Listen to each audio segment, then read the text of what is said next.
Did you know that approximately 333.34 million businesses exist today, according to a report from 2021? And you may be one of those businesses, or maybe you're not in the business market yet, but you're aspiring to be a business owner.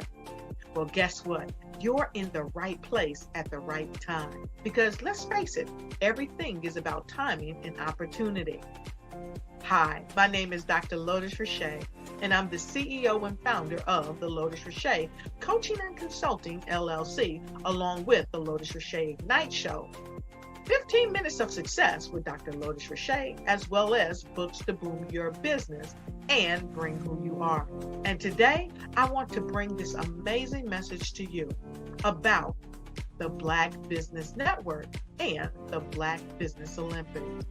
See, the Black Business Network and the Black Business Olympics is designed to help people just like you, that's right, that look like me, to take their business to the next level. Not just in your front yard or your backyard, but globally. The Black Business Network and Black Business Olympics is designed not to just help you survive, but to help you thrive. So join us today as we come together with businesses all around the world to support our students, our children, our young teens, our young entrepreneurs. What we do is we come together to help raise funds for students who are aspiring to be business entrepreneurs, who are aspiring and who are thriving in college. We endow them with a wonderful opportunity to gain scholarship of either a laptop or several thousands of dollars. And we invite you to help be a contributor to this amazing opportunity to help someone that looks just like you. So join us today at our website and let us connect with you and help you ignite and take flight in every area of your life on the Black Business Network and the Black Business Olympics. I'll see you on the other side.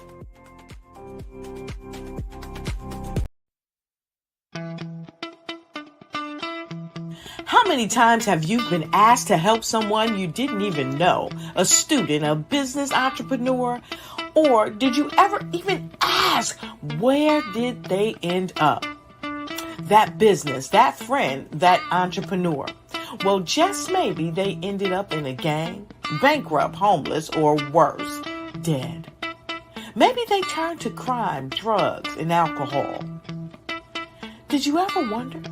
Did you destroy their dream, or was your life always so easy? At the Black Business Olympics, we started a movement to help students complete. Give them hope and foster success.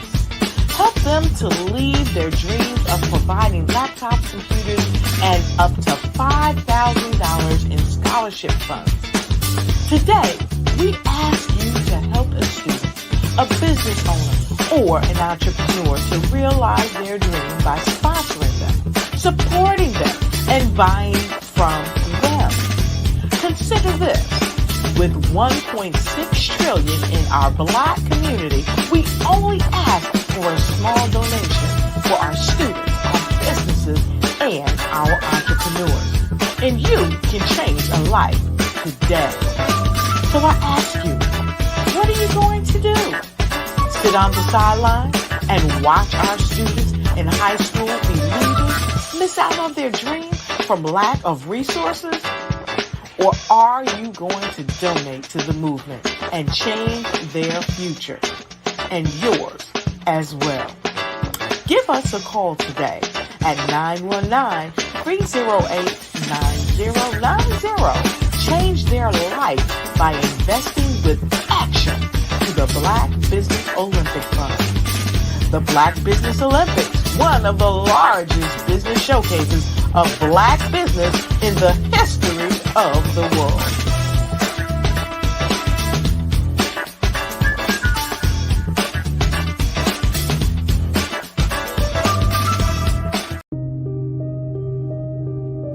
The Black Business Expo is changing my life.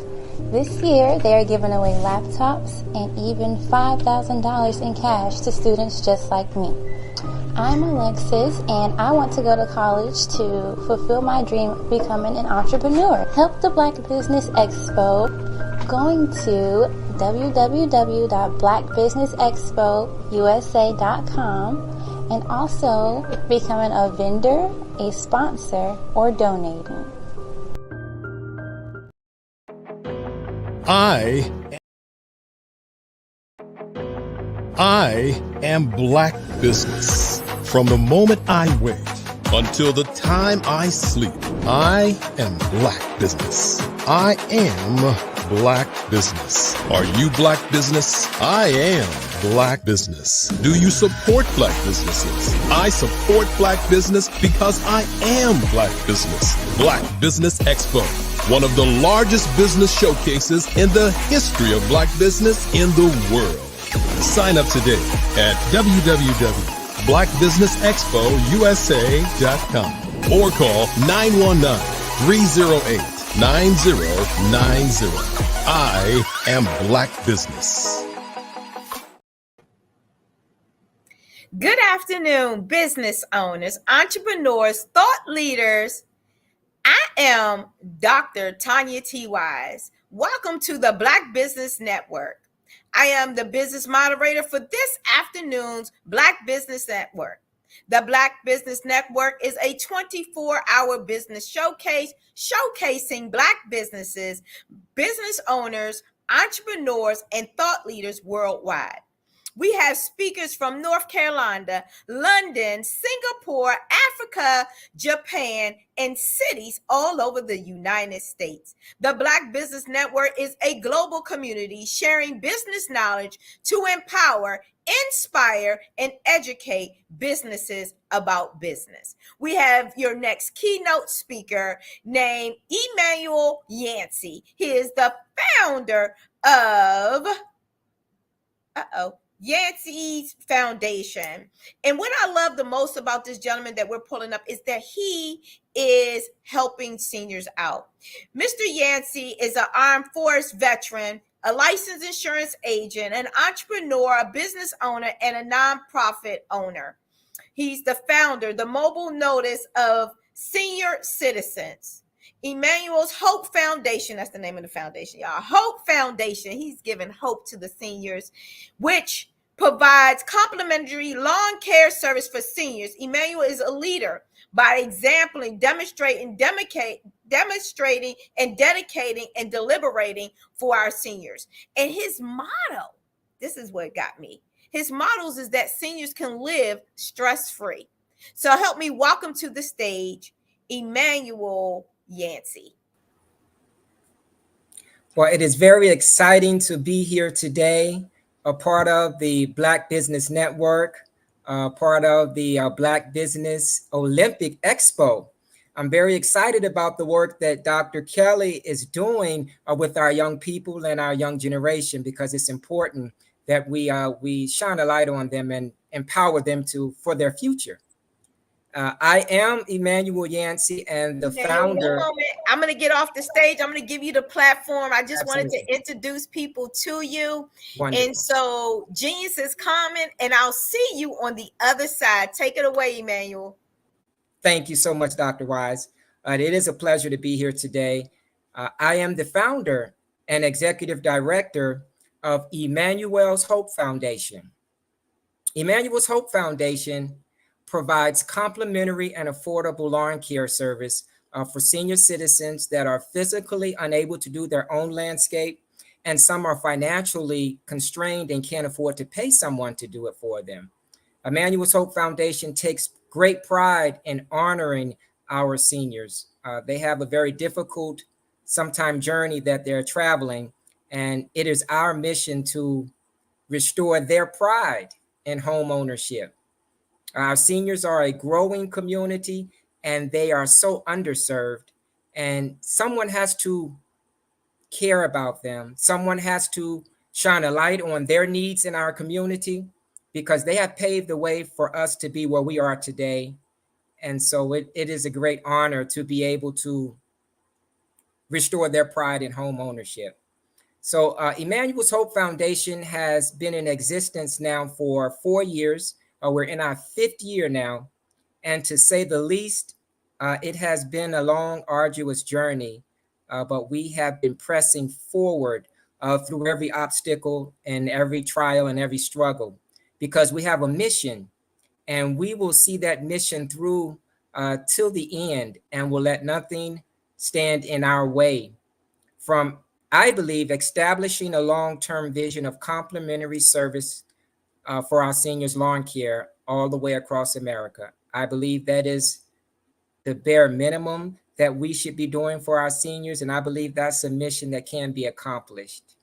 And I know what we're speaking about, being a change maker, but there are some qualities that are paramount for our young people to understand when trying to make change. First, it's not going to be easy. Change is never easy because people have become used to things to being a certain way. And change often, it introduces the unknown. And the unknown sometimes gives people fear and anxiety. But I encourage you to embrace fear, embrace anxiety, and also embrace your past, because this is the only way that we're going to be able to effectuate change in the future. Now, one of the qualities of being a change agent is having patience, because anything worth having, anything being changed is going to come with a lot of obstacles, and it's going to come with opposition. And if we are very patient and diligent in our course, it will empower us to be able to fulfill our mission, our vision, and our purpose. We have to have also another quality, which is determination. And that determination comes from within.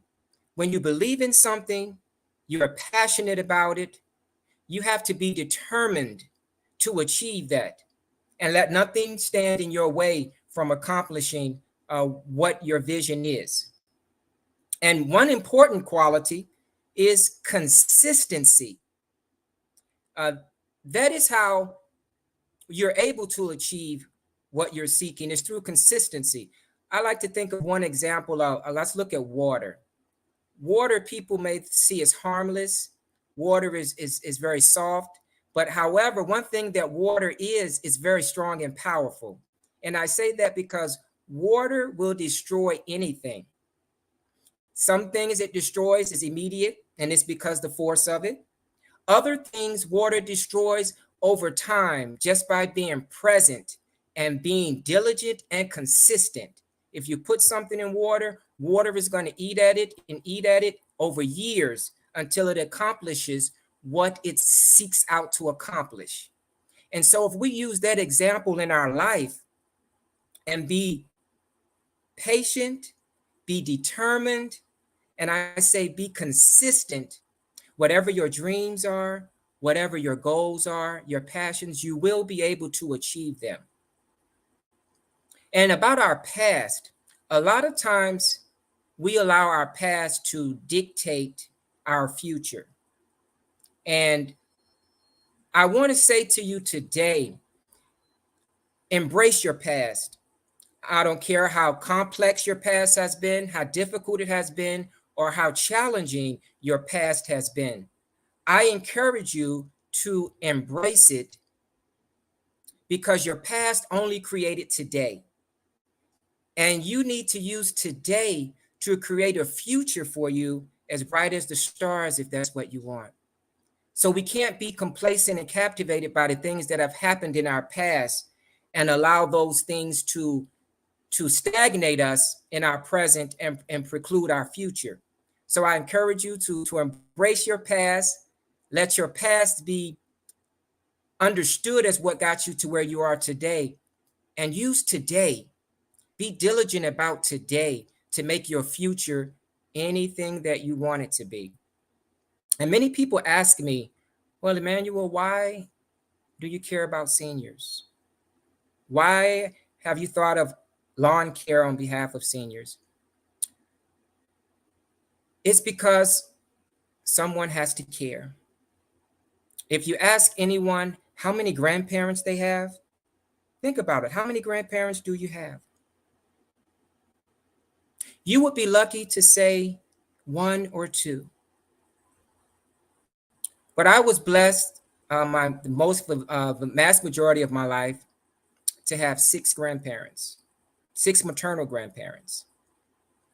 When I was born, I actually had eight. My mother's parents, my father's parents, and on my father's side, two great grandmothers, a great grandfather, and then a great great grandmother. They lived to be in their 90s and 100 years old. But until my late 30s, early 40s, I had six grandparents my entire life. And one grandmother in particular, my grandmother Sally, when I was little, I used to work in her gardens. She taught me a lot of wisdom, a lot of love and understanding as she compared wisdom and life to nature and to plants and to flowers. She instilled patience in me through talking to me about the plants and how patiently they grow and they develop and how they are nurtured. And when I got older and I would come to visit my grandmother, I would sit on the porch with her and she would be sad. And I'd be like, Grandma, what's the matter? What's going on? And she would point out the weeds that had overtaken her flower beds. She would point out the borders around her flower beds that you can't see them anymore. And it was heartbreaking. She couldn't sit on her front porch and just enjoy the peace that she once enjoyed. And so I would cut her grass for her. I would pull the weeds from her flower beds. And that wasn't the only grandparent that I cut grass for, because I had six of them most of my life. And I was truly blessed. You know, one thing that we fail to realize is that things that are rare in life, like diamonds, like gold, we value them because they are rare. But earlier when I asked you how many grandparents you had, and you may say none, a lot of people would say none. I don't have any right now. You may say one or two. So that tells me that our grandparents, they're rare, they're valuable, and they're priceless treasures. And so I have a mission to shine a light on the needs of our senior citizens in the community. They are a growing community, and I feel and believe that they're underserved, and there is so much more that we can do for them. But I would say that God has honored them with long life, and it behooves us to honor them as well. And so when I would cut the grass for my grandmother, I would see the joy and happiness that it put on her face, the smile and the joy to her heart. And now that all my grandparents are gone now, everyone's grandparent is my grandparent. And I've been on this mission now for into my fifth year. And we've been providing complimentary lawn care for our seniors. And despite being the namesake and founder of Emmanuel's Hope, a lot of my seniors know me personally because I'm honored to be there for them. I take great pride in ensuring that they're able to remain prideful about their home ownership. And I know this may seem like a story you don't hear often, but a place for our seniors that used to be a place of pride and joy. Think about your home that you live in. You know, once you finally bought your first home and you begin to do your landscape and paint it, and it's a place that you call home. And our seniors, they have been in there some 50 and 60 years. And because of that, they want to stay there. And a lot of our seniors are not able to remain in their homes because of failure to be able to maintain the landscape or the house falling apart. So Emmanuel's Hope Foundation is assuredly on a mission, but that mission is starting out with complimentary lawn care, but it goes so much farther and beyond that. We would like to ensure that hazards are removed from their backyards, sheds are cleaned out, that breed rodents and things like that. The things that our seniors can no longer do, we want to be there for them to do it on their behalf. And we as younger people, if you think about it, maintaining a home is a big responsibility. And when grandma's home by herself trying to figure out how to get the walls repainted or the windows redone or the roof that's leaking, they don't know who to call on. And so Emmanuel's Hope Foundation has a longer term vision to establish a platform of companies that are tested, tried, and approved, and ensure that when our seniors are in need of some service, they'll have roofers, carpenters, painters, electricians, and people that are quality and that are on a platform that when the services are needed, our seniors can be confident and sure they can call on a company. They'll come out, they'll get the work done, the work will be done right, and our seniors will get a discount just because they are seniors, and they have paved the way for us to be where we are today. And it's heartbreaking, if you think about it, to see our seniors left by themselves. And some of them, when I come to their homes, just to sit and have a conversation with them, I'm after doing their lawn, is something that is cherished. And you're able to hear their stories, the wisdom that they impart. And I want to shine that light on their needs and kind of bridge the gap between our younger generation and our seniors. Show our young generation that our seniors are important. Show our young generation by example, because our children, they don't do what we say. Our children do what we do. So I encourage our young people, I encourage the young adults, and I encourage our older people to be an example of the change that we want the world to be, or an example of what we expect the world to be. We first have to be that example. And I believe in being a do-it-first leader. That's why I'm out there on the front lines in this battle to empower our seniors and restore their pride in home ownership. And I will not stop. It's not easy by the least, but I believe that this year right here, this 5th year, is going to be pivotal in the direction that Emmanuel's Hope Foundation, that we go on behalf of our senior citizens. So I would like for you to go to our website at www.emmanuelshope.org.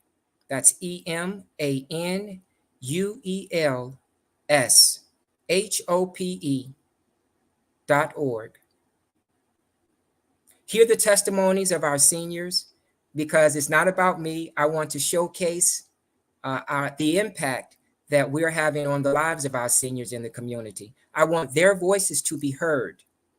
I want their voices to be heard so people can understand what they're going through, what they're experiencing, and then how we can impact that in a positive way, which actually uplifts our entire community.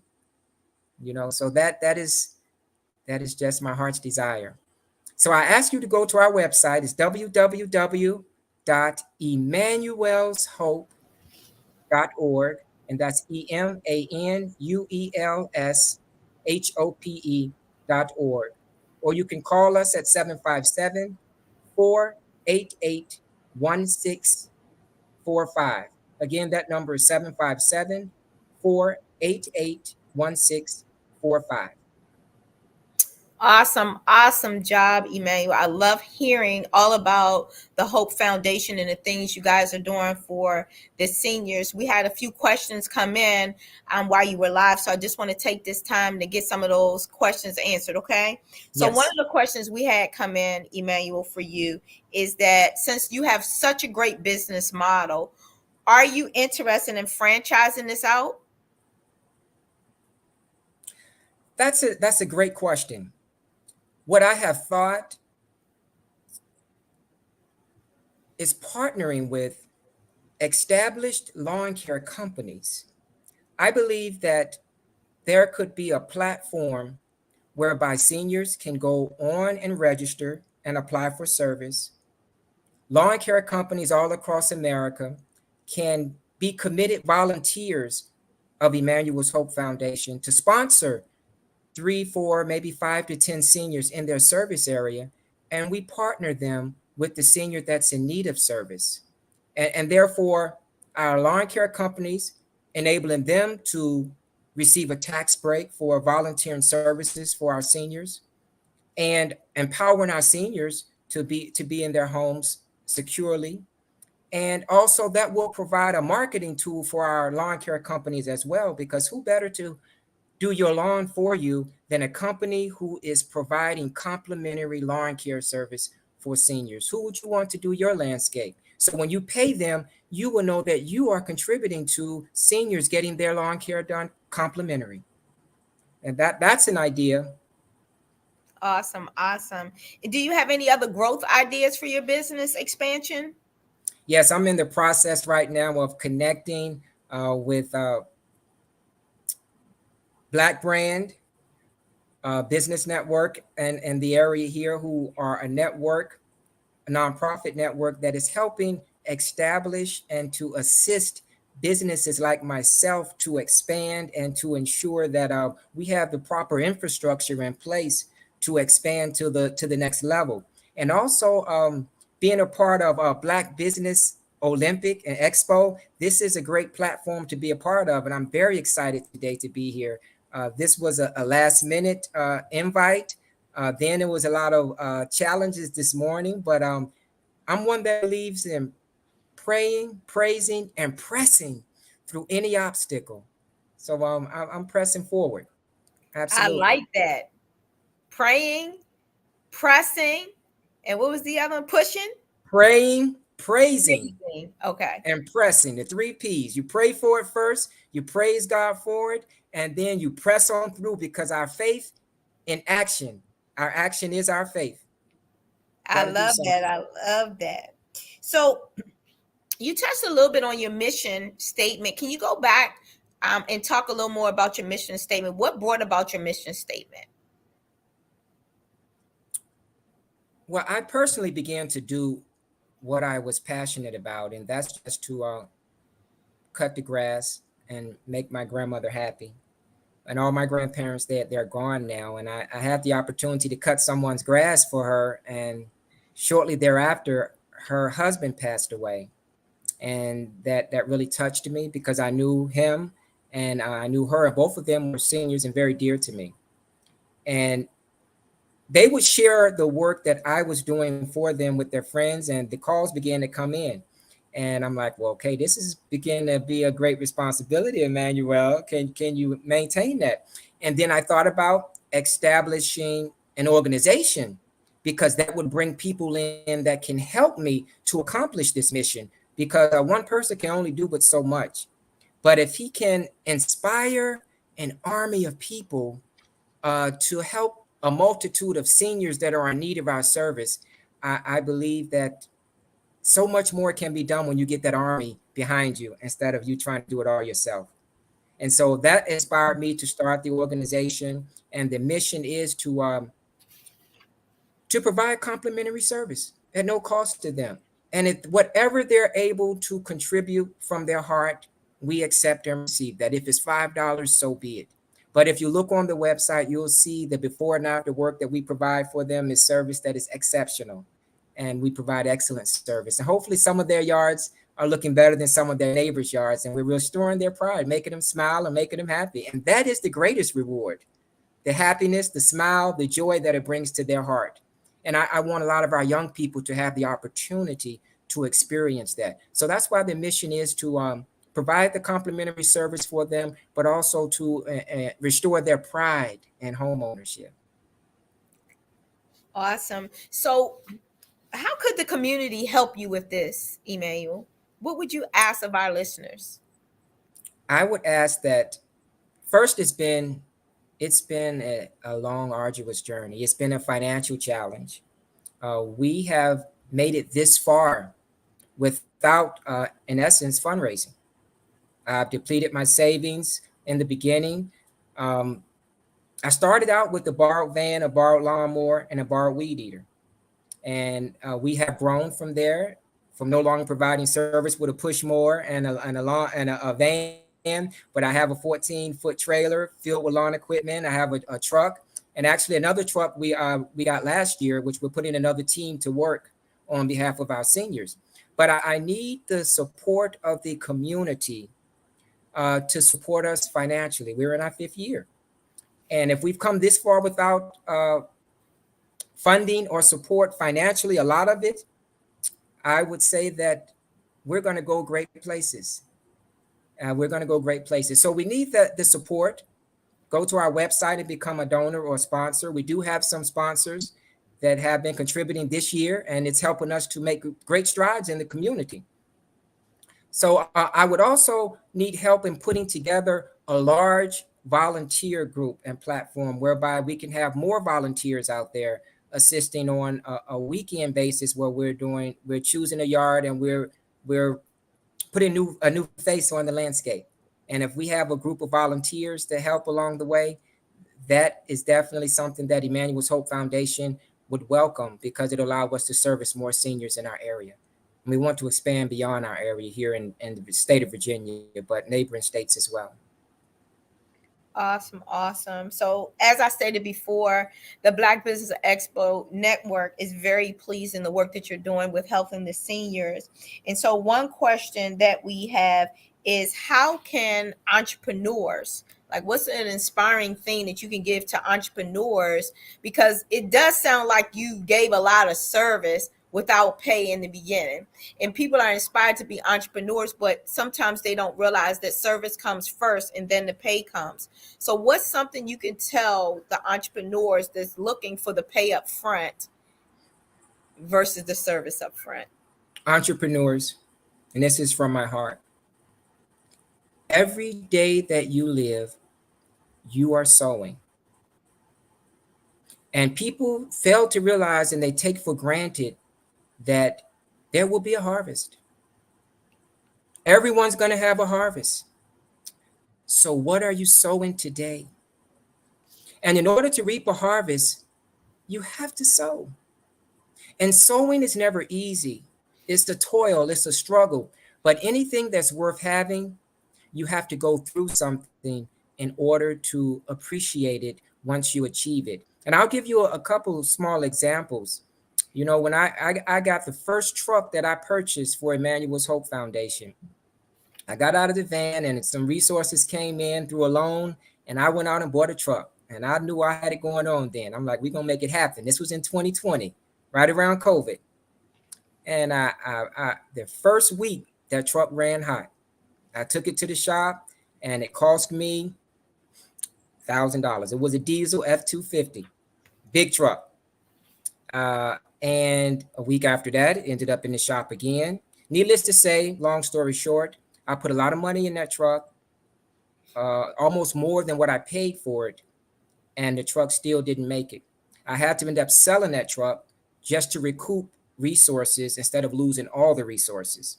So the next truck I bought, which was, as soon as I sold that one, I bought another one, paid cash for it.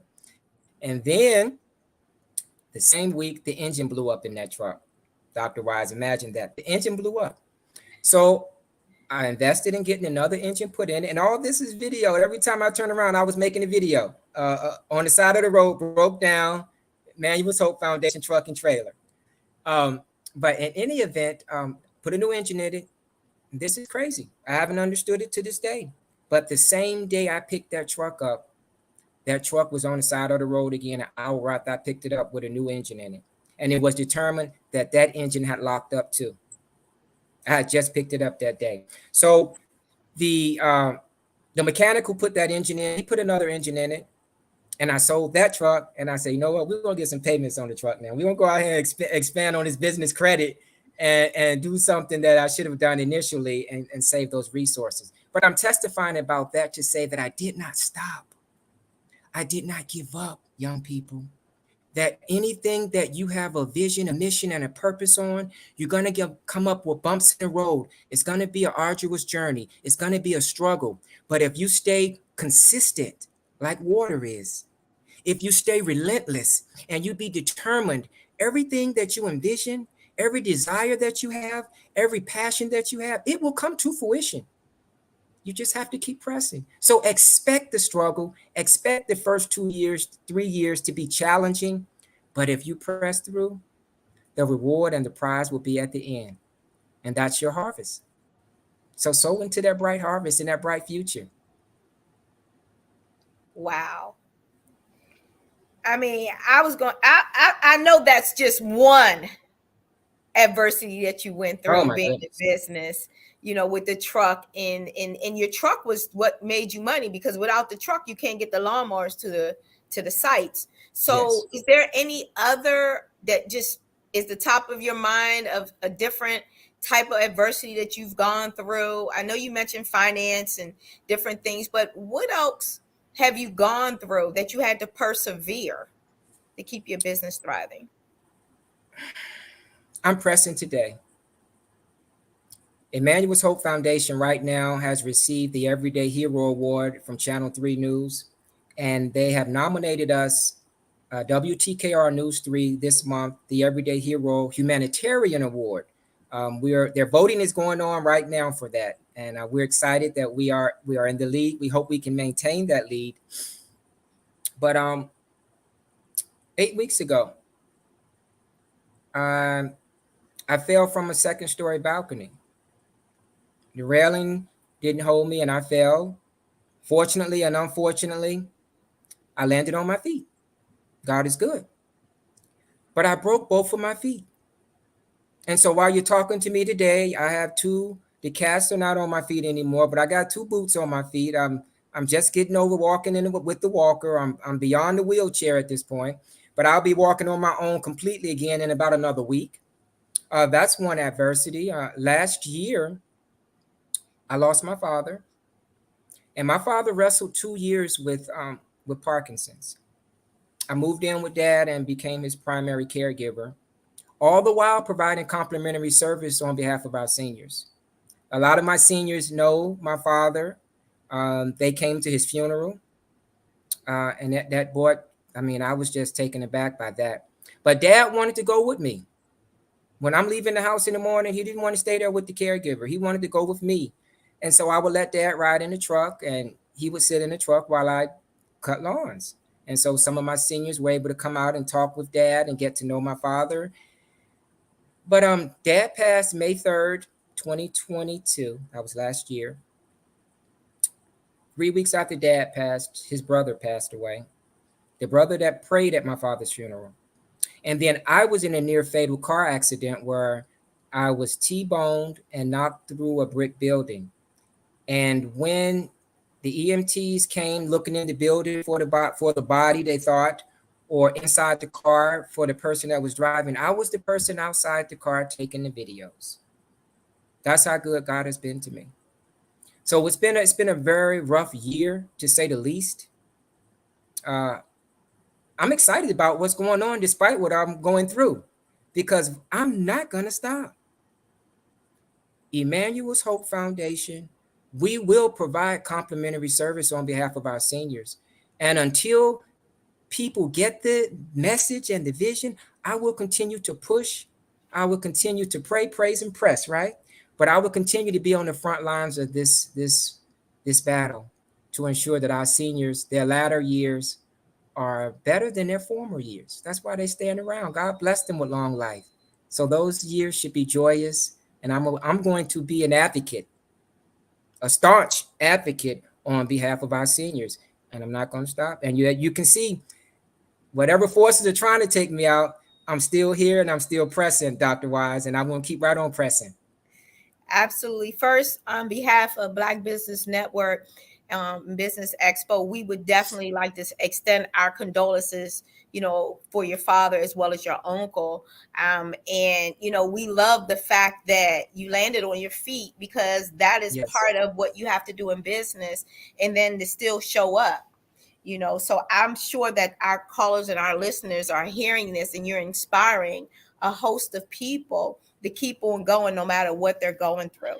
My next question goes around the fact of, we know that people take advantage of senior citizens, and there's so many different laws and things that's going on with that. But here you are inspiring them to not just live their best life, but live it stress-free. Emmanuel, talk a little bit about your feelings between people that are actually utilizing their businesses to take advantage of seniors versus empowering seniors. First, I'll say woe unto you, because you are sowing into your harvest, and you shall reap. But you are bringing not blessings on yourself, because God blessed our seniors with long life for a reason. He said, if you honor your father and your mother, your days will be long upon the land. So they've done something right. I wouldn't say everything, because none of us are perfect. But to take advantage of the most vulnerable in our community, just think about that a moment. There are two groups of people that I consider the most vulnerable, and that are our infants, our children, and then our seniors.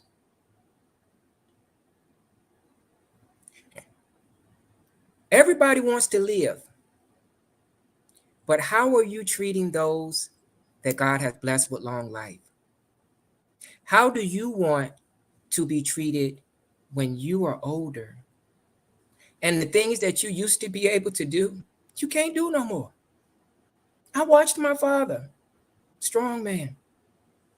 Oh, he pressed, because Parkinson's had my father bent over at a 45-degree angle where he could not stand up straight. And you would almost think he'll topple over on his head, walking.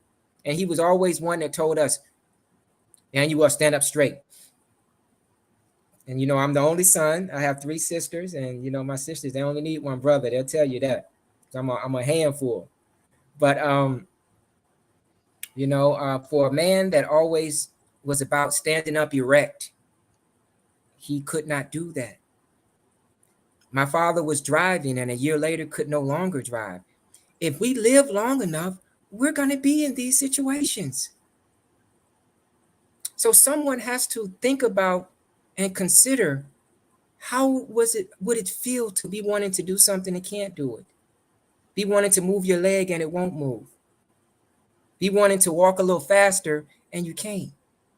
I'm experiencing it right now, because I'm using my daddy's walker. How about that? So it's poignant for me, because I'm experiencing it, and it's a good experience. I embraced it. I said, embrace your pain, right? Embrace your struggle, embrace your past. I'm living what I'm telling you to do and what I'm asking you to do, because I'm embracing the pain that I'm experiencing with these 2 broke feet. And even if I on this broadcast, if I didn't tell you, you wouldn't know, because Emmanuel is smiling. It's a lot going on in my life and has gone on in my life, but I don't wear the scars, and you don't wear the scars. That's something to be thankful for. And being able to grow older, you are a treasure, and we should honor them. So those companies that are preying on our seniors,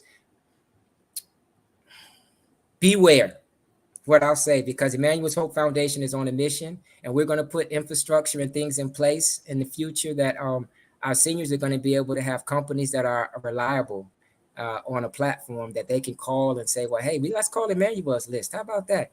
And call a roofer to come put this roof on. And they know that the roofer is going to come. He's not going to take their money.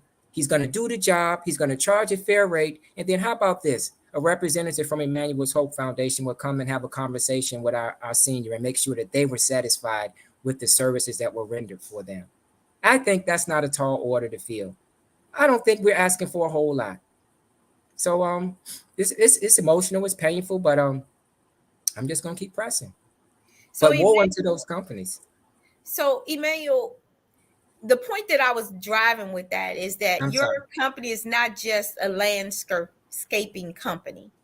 Like, you have a foundation, and yes, it sounds like you have pillars of blocks that's building upon that foundation. I kind of wanted you to talk a little bit more about what those pillars look like, because the brief conversation that you and I had, it seemed like, it's not just about lawn care and them having a front landscaping. What is the broader picture of your foundation?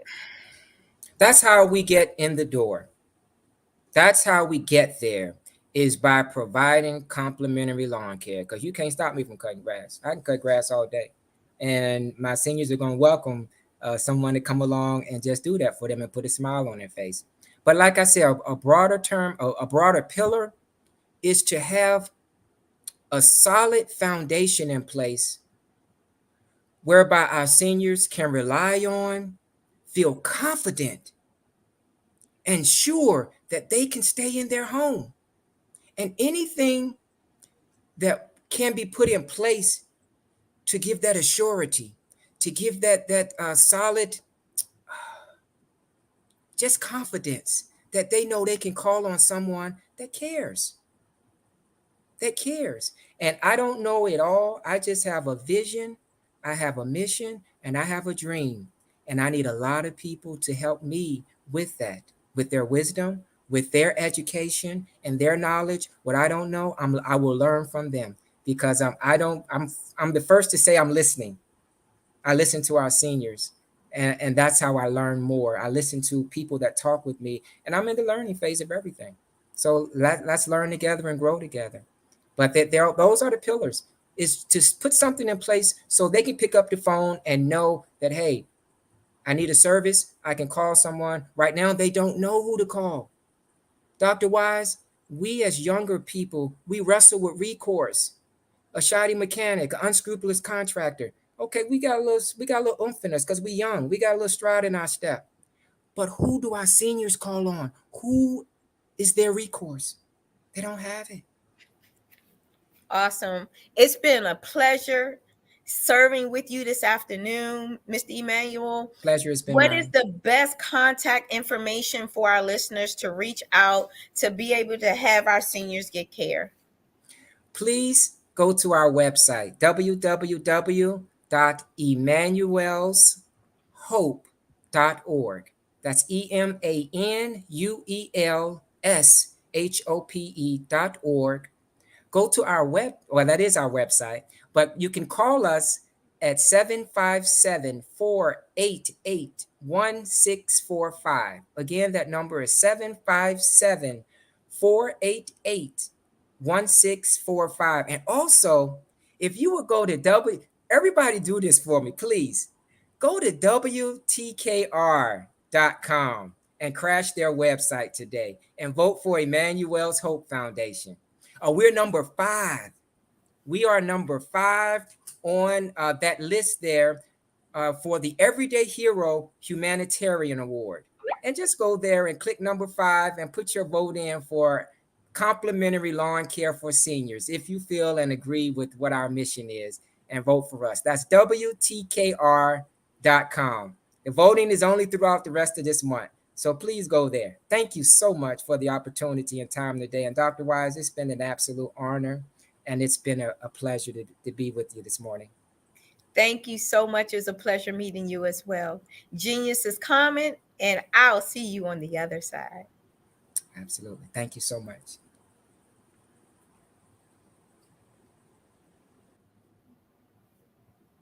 There you have it today, guys. Listen, the Black Business Expo mission is to raise funds for high school seniors to go to college K through 12 entrepreneur. The Expo is a foundation for students 12 through K.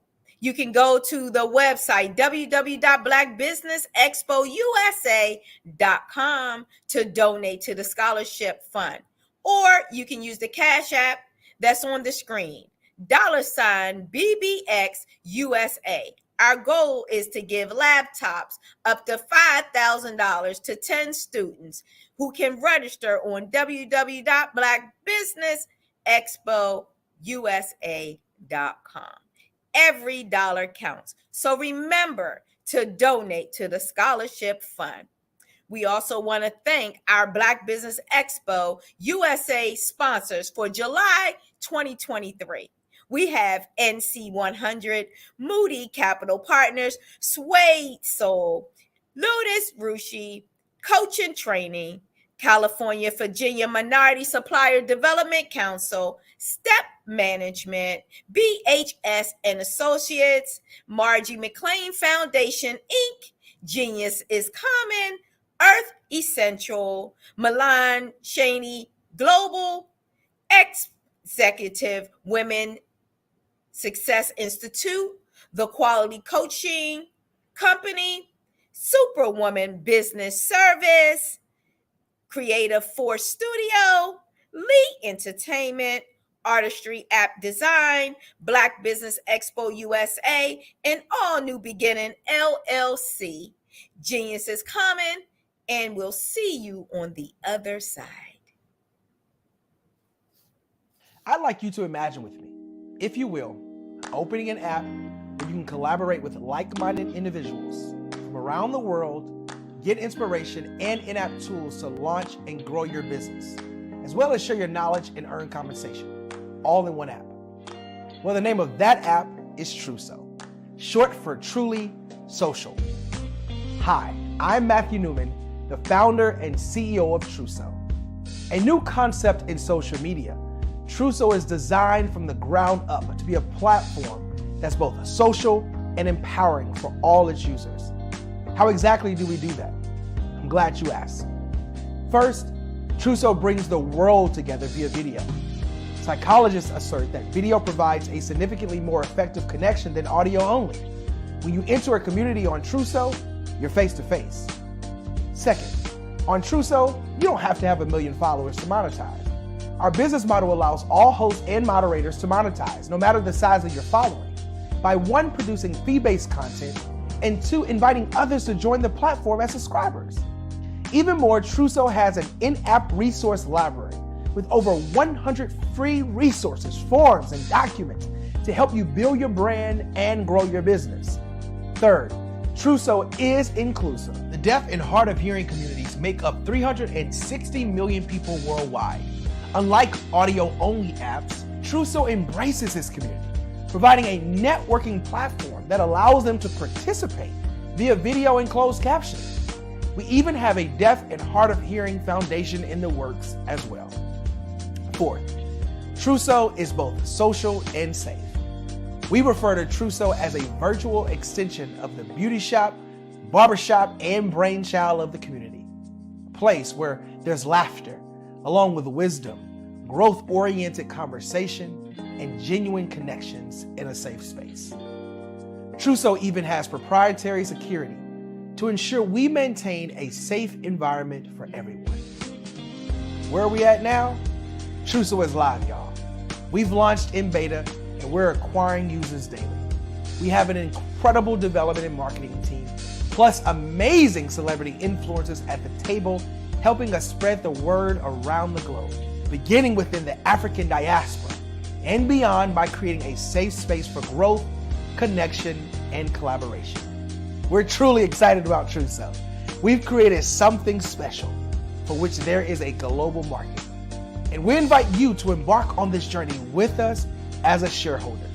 The future for Truso is truly bright. Join us and let's go there together.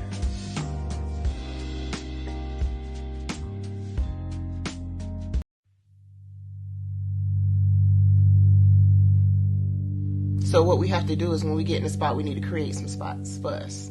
That's the main thing. We need to be able to be in a position where we're able to create those spots for us. For me, being an entrepreneur, I'm not just going to get a business and then leave you sitting high and dry. If you ask me some questions about entrepreneurship, I'm going to give you as much as I've received. I've seen people who made it, and then when you ask them, it's like, okay, now you have to pay me for the information, the same information I got for free. We probably in totally different cities. There's no way that we're going to bump heads or anything. We're not competing. Bring me up with you. And so I just think that whatever education that I have, then I need to be able to give that to my own as well. So create the spots. You can create the spots when you get there.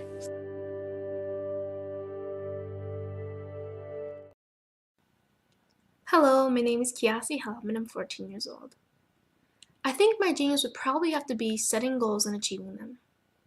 I say this because ever since I was young, I always wanted to be an author, and at age 11, I ended up achieving this. But not only did I end up becoming an author, I ended up becoming a public speaker, a publisher, a business owner, all these great things. The name of my business is Written by Kids Publishing Company.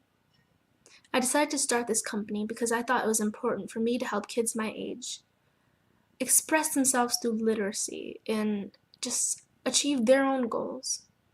Because to me, achieving goals is the best thing in the world to feel. It's you just achieving things and aspirations that you set for yourself.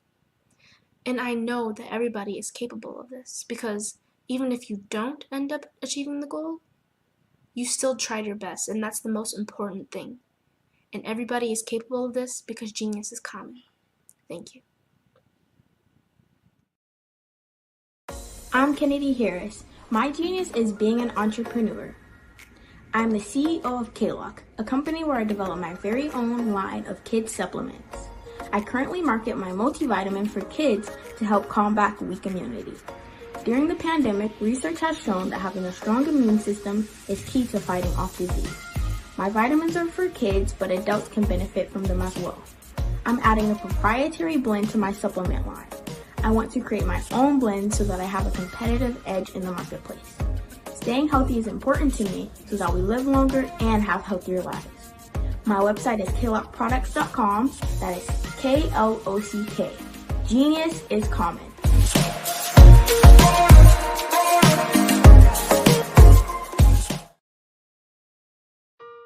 Hello, this is Israel, and I am CEO of Daydreams Interactive and author of Princess Planet. So, genius is common, and as a kid, I loved to daydream. Even as an adult, I love to daydream. And when my daughter became 6 and loved princess characters, but we just could not find the diversity that showed her, we created our own characters. So, for instance, you have Princess Nulu right here. Princess Nulu is from Uganda, and her genius is that she loves to take care of animals. She can actually even listen and hear what they say. And then we have Princess Isabella right here. Princess Isabella, she's from Cuba, and her genius is biochemistry. One day she hopes to eliminate disease. Then we have Princess Nia right here, and Princess Nia is based off of my daughter, and she wants to be the greatest dancer alive. So that's her genius. So what's your genius? My genius is my imagination. Genius is common.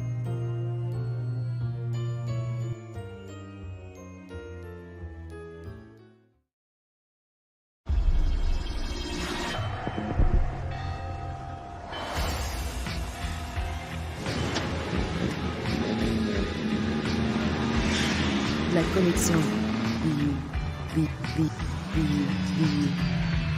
La connexion.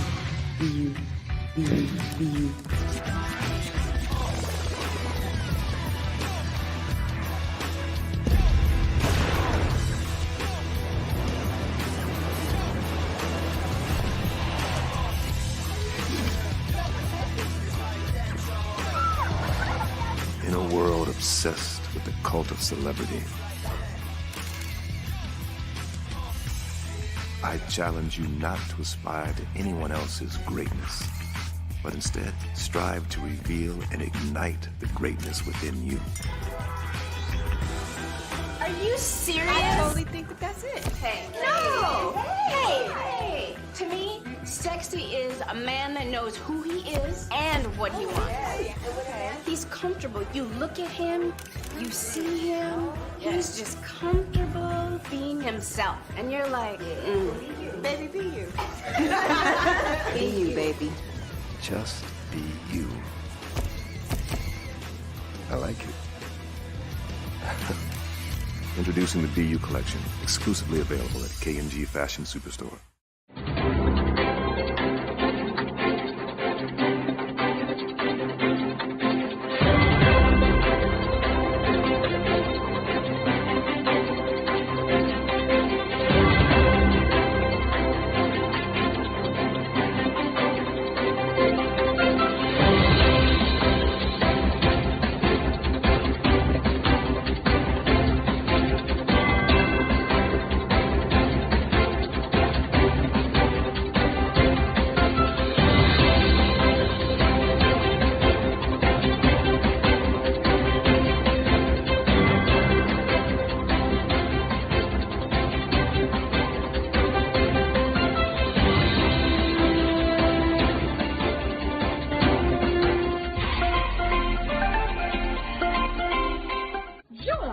Dr. Eric Kelly III, and a host of phenomenal speakers from all around the globe for this 7-day virtual event that you don't want to miss. The mission of the Black Business Expo is to raise scholarship money from kids all the way from high school all the way from college. The Black Business Olympics is one of the largest Black business showcases in the world. It is an opportunity for businesses and companies to showcase their businesses globally. We are going to be giving away laptops up to $5,000 away to students. Again, I'm Olivia Appleberry, the founder of 2 Cents Finance and one of the speakers for the expo. I am so excited to see you there. For more info, go to www.blackbusinessexpousa.com or call 919-308-9090 and hope to see you there. I am Black business. From the moment I wake until the time I sleep. Yes, I am Black business. I am Black business. Tell me, are you Black business? I am Black business. Do you support Black businesses? Listen, I support Black business because I am Black business.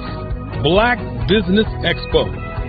One of the largest business showcases in the history of Black business in the world. The world! Sign up today at www.blackbusinessexpousa.com or call 919-308-9090. I am Black business.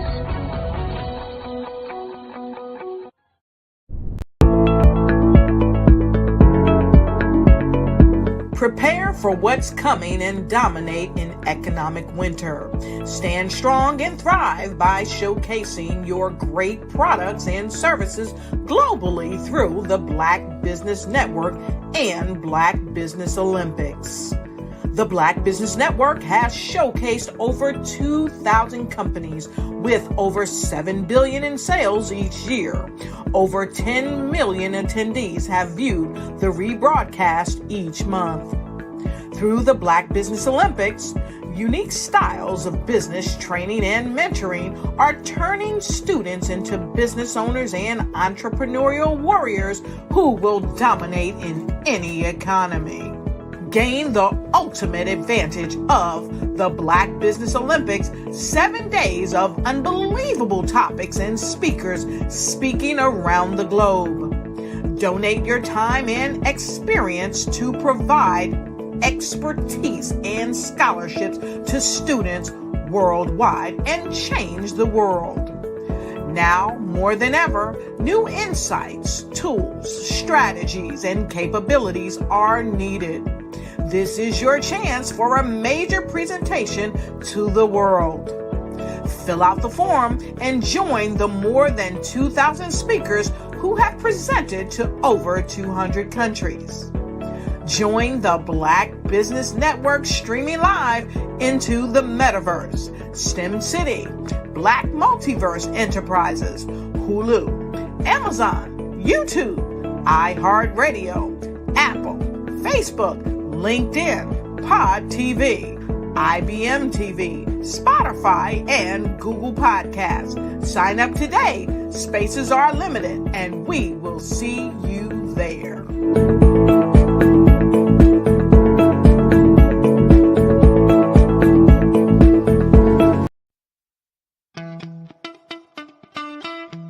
How many times have you been asked to help someone you didn't even know, a student, a business entrepreneur, or did you ever even ask, where did they end up?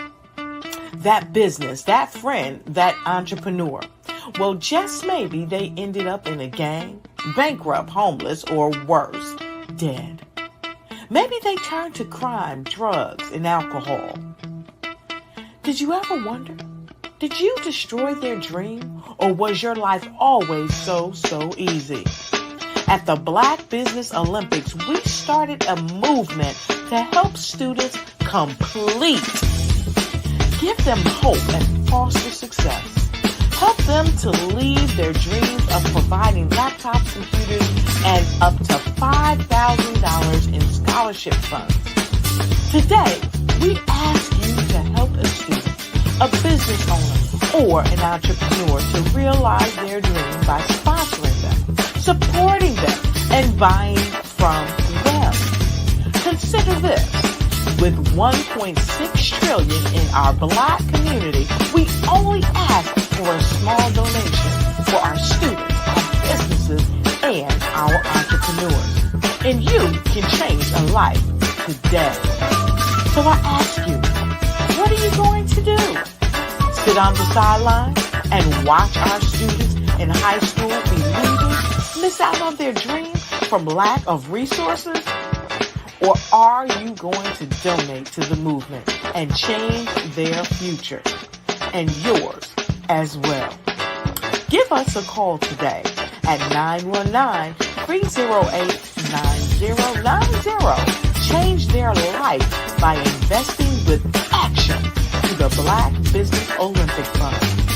The Black Business Olympics, one of the largest business showcases of Black business in the history of the world.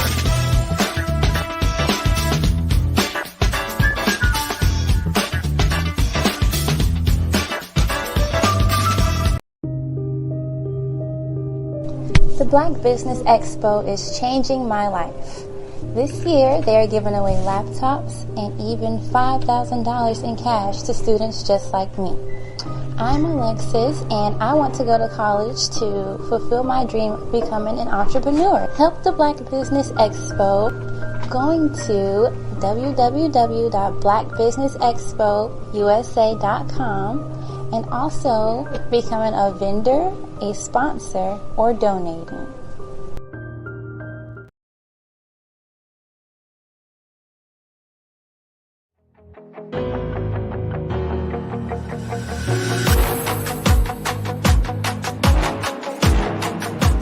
Phenomenal Tanya T. Wise, who is here from the great state of Maryland. Tanya, welcome and thank you for being with us today. Can you indulge our audience a little bit and tell them just a little bit more about who you are and what it is that you do? Well, I love being able to talk to people and have a magnetic attitude, being able to just show them. So I always like to say, level up is Coach at Tanya T. Wise here. So can you tell our audience, just give them a teaser about what your presentation will be about? So my philosophy is that we should all be living our dream life. So tomorrow I'm going to talk about how you start living your dream life. What are some of the things that you thought about in your childhood that you just kind of let go and dormant? Wow. And I want to reignite that and just give you some pointers and some tips, some tools, some strategies to be able to start living your best life now. And guess what, Rhonda? And leave an inheritance for your legacy.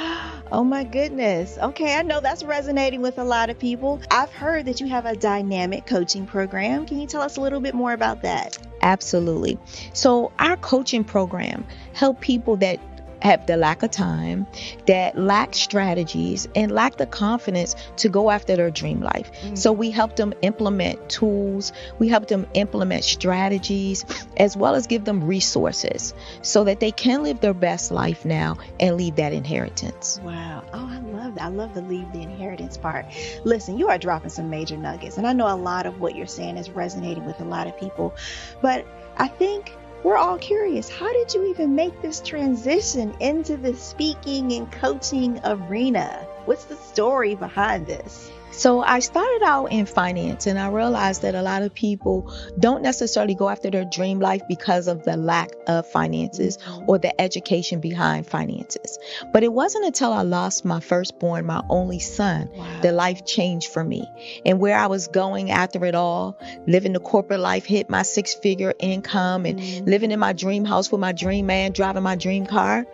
I nearly lost it all when I lost my son. And so I realized it only takes one financial catastrophe that can change your entire life. That's what made me start All New Beginnings. Because no matter what's going on in life, there's a new beginning. And because of that, we develop a program called Wise Minded. My little slogan is, don't just dream it, Let's live it. If they want to connect with you or work with you, what is the best ways for them to be able to do that? Well, for my social media guru, you can connect with me on every single social media platform as Tanya T. Wise.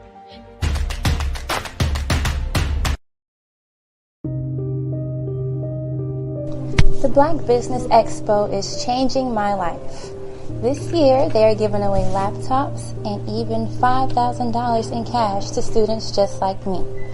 I'm Alexis, and I want to go to college to fulfill my dream of becoming an entrepreneur. Help the Black Business Expo going to www.blackbusinessexpousa.com and also becoming a vendor, a sponsor, or donating.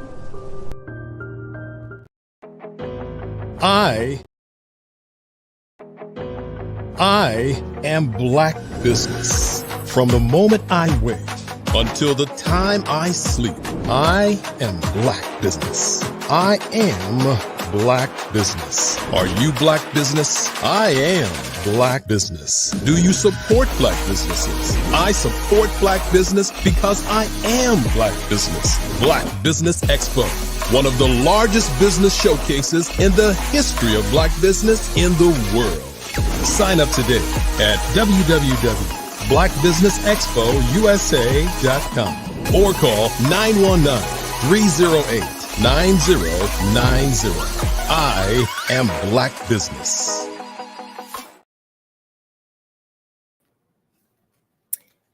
Good afternoon, business owners, entrepreneurs, thought leaders, and corporations. Welcome to the Black Business Network. My name is Dr. Tanya T. Wise from All New Beginning LLC.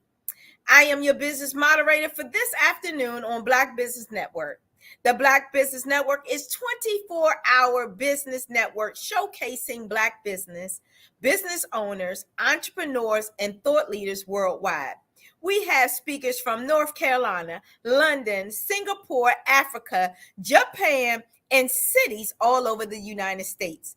The Black Business Network is a global community sharing its business knowledge to empower, inspire, and educate businesses about business. Our next keynote speaker is coming from Africa, known as Enola Fatai.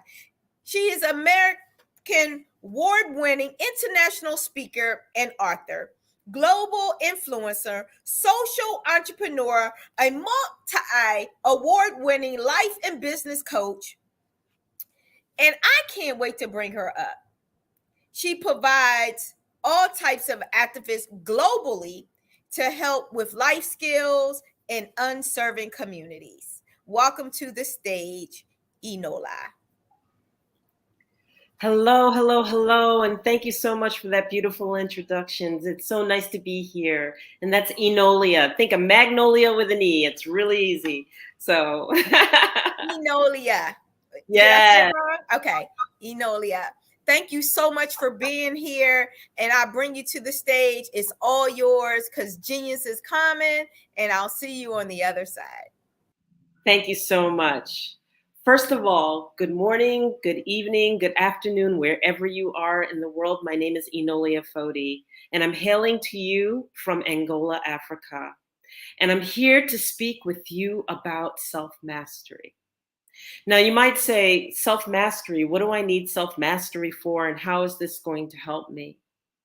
As an entrepreneur, as a person in corporate, as a person who is a business owner, every day you make decisions. Every day, you have to guide and navigate your way through business, through life, through all kinds of situations. And the question is, what type of foundation are you building on? You see, we take classes and we learn and we get coached and we make ourselves available to glean information, take it in, take it in, take it in. But the bottom line is that if you are not taking that information in on a solid foundation, you can undermine yourself. So what does this mean? This means that we need to pay attention to the foundation that we are building on. This means self. So if you find yourself in that business room in front of all of the business people that you have to make a crucial decision, do you trust yourself? Do you believe in your own vision enough that you're willing to take a risk? Do your insecurities start bubbling out when someone addresses you and you're supposed to be stepping into the truth of that owner, that founder, that person that's going to lead you or lead others into the next level? And inside you're going, oh my God, how am I going to do this? Who's going to believe me? How am I going to pull this off? Sometimes we hear in different trainings, fake it till you make it. Let me tell you, I'm here to tell you, it doesn't work. If you fake it, 9 out of 10, the only person you're fooling is yourself. Others see right through it. We cannot lead in facades. We have to lead standing in our truth, believing in ourselves, and understanding that what we bring to the table is of value. A lot of us were thrown, per the pandemic, into entrepreneurship because we had no choice. Our jobs were no longer viable as we were working, and we had to find something new, and we had to find something different. And whether we were accustomed to it or groomed for it or not, we found ourselves having to make choices and having to change. So when you step back and you look at this and you were tossed in it, how was the foundation that you have already established in your life? How was it? Was it strong? Was it solid? Was it such that you knew that you could build a castle on it without ever wavering? Or was the foundation that you had almost like sand, dirt that can sink? It's like, I think I can do it. I'm going to try and do it. I'm going to work to do it. And I hope everything comes out okay. We'll just have to see. So I said all these things because we have to focus on our foundation. We have to establish a strong foundation so that as we build the entrepreneurship, as we move around in corporate, as we even move around in our own personal life situation, that we do it from a place of solitary strength and understanding and knowledge and wisdom of ourselves. So why self-mastery? Because we possess all of the tools that we need already in order to create that strong foundation. We are the ones who can master self, but many times we don't know how to approach it. We don't know our tools. We don't know what's available that we already possess in order to succeed, in order to create that strong, solid foundation. And all the classes that we glean and all of the knowledge that we gain may not necessarily help to create that strength and that foundation that lets us go into a meeting knowing that we trust ourselves and we trust exactly what we need to get accomplished and know that we will accomplish it on the other side. So I love to call it the Empower, Achieve, Succeed methodology. Empower, Achieve, Succeed is a methodology that helps you work with the mindset of success. And what it does is that it helps you create a strong foundation such that you don't look outside of yourself. I'm going to repeat that. You don't look outside of yourself for answers that you already possess and you already know. For trusting yourself, for trusting your instincts, for understanding that not only do I bring value to the table, but I am capable of navigating. I have clear line of sight of what I want to do, and I have clear line of sight of what I want to accomplish. So self-mastery is about understanding the key components of what we already possess and what it is that we have to observe and watch out for ourselves to ensure that we have a strong foundation. So I'm going to talk to you a little bit about the tools that we already possess. One of the very first tools is the power of our voice. Not the fact that we are articulate, not the fact that we are capable of speaking in front of a crowd. And some of us aren't. Some of us are very nervous about those things and those pieces, and we practice them.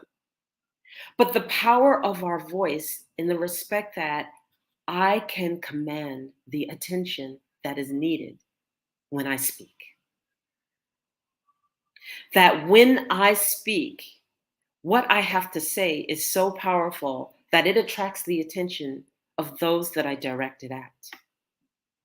That when I choose to speak and when I give the wisdom of what I possess to others, that they receive it in such a manner and in such a way that they understand that value is being attained. We go through the fact that the power of our voice is what represents us. It sets the tone. It engages. It attracts. How do you work with the power of your voice? This is a tool that we already possess. It is not outside of ourselves. It is something that we can reflect inwardly in and strengthen and allow ourselves to be heard and respected and present ourselves the way that we need to be presented in business and in relationship. The second tool that I want to talk to you about is about redefining fear. Fear is another thing that we have to deal with on a daily basis. We want to succeed, so there's that opposite, which is the fear of not succeeding. The fear of being out of our comfort zone. And when we define fear, many of us go to that fact of, yeah, we're a little bit afraid to do this or afraid to do that. And actually we'll even use that word, power of your words, frequently to define how we're feeling. But really, what is fear? You see, we all have a boundary. A boundary, I would like to make it akin to a circle. And if you were in the center or the core of that circle and that boundary of the circle was all around you, fear is working outside of your comfort zone or outside of that boundary. Because we don't know and cannot anticipate the outcome of what it is that we're afraid of. So understanding that that boundary exists and that we're afraid and that there's this uncomfortableness when we surpassed that boundary. If we understand it and we understand why we are afraid, then we can face it and address it and work with it. We can increase that boundary little by little by little, or even shrink it little by little by little. But learn to work beyond that boundary, no matter where it is. So when I talk about increasing that boundary, that means that the circle by which we operate has increased, but it's increased outside of our comfort level and our comfort zone. So when we define fear, fear is really just operating outside of our comfort zone. How well do you do that? What strategies do you have in order to face those fears? What strategies can you possess and work with to help you operate out of your comfort zone? Laying the fears to rest or allowing the fears to drop aside. Now, some people might say there are healthy fears and there are fears that you need to have. Well, there are healthy times that we have unknown situations that we don't understand the outcome. But make no mistake, fear is not healthy in the respect that it is until we drop the fear that we are able to move forward. Even in a situation where you feel threatened and you are afraid, fear is an emotion that actually makes you halt. It makes you stop. It makes you freeze. You're afraid to move forward. And until you possess that attitude that says, oh, heck no, I'm not doing this anymore, I got to survive, that's when you've laid the fear aside. And when you've laid that fear aside, you made a conscious choice to move forward, despite the unknown of the outcome. And then the next tool outside of handling fear would be, how do I deal with judgment? We live in a judgmental world, and sometimes judgments can devastate us. They can knock us to our knees because those that we cherish, those that we respect, those that we actually ask to work with us in our lives, they judge us. Are we right or are we wrong? Did I do that well or did I do that poorly? Is it good enough or it's not good enough? All of these judgments are being made every day, every moment of our lives. We make them. Is this good enough for me to deal with? Or I don't deal with that. That's not good enough. Do I want to stay here? No, no, no. That's not up to par for me. Judgments take place all around us. Judgments take place all our lives. How do you deal with judgment? Are you able to navigate past judgment? And better yet, have you learned not to give away your power to judgment? There is an art to always keeping your power, taking back your power, and never allowing judgment to define you. Not when it is destructive and not when it does not serve to make you work towards a better goal. So redefining and allowing judgment to not give away your power is another tool. You already possess it. It is not outside of yourself. The next tool that I would talk about is limited beliefs. Because if you do not hold a vision for yourself and see yourself successful, then how would you expect anyone else to see you successful? What is the limiting belief that prevents you from going to that next level? What is the limiting belief that prevents you from taking the leap and daring to try to dream a beautiful dream? Or you will be dreamt. And I'm going to say that again. Dream a beautiful dream, or you will be dreamt, which means exactly this. If you don't hold a vision for yourself that you believe in, so that life becomes a walk to it, then you will be dreamt. And being dreamt actually means that you will end up living a life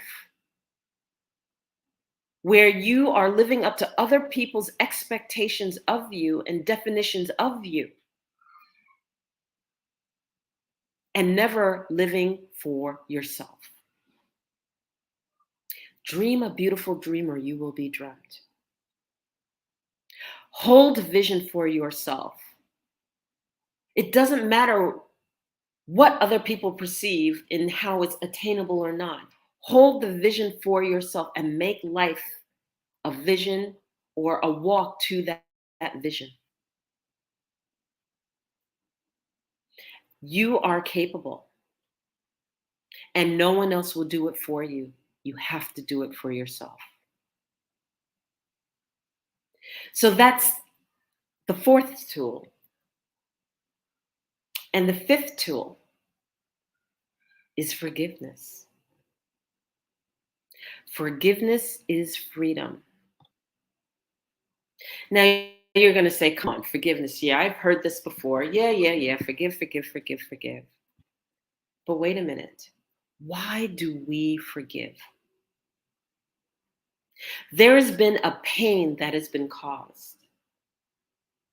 There's been a situation that has taken place. There's been a relationship that's been damaged. There's been a trauma that has taken place.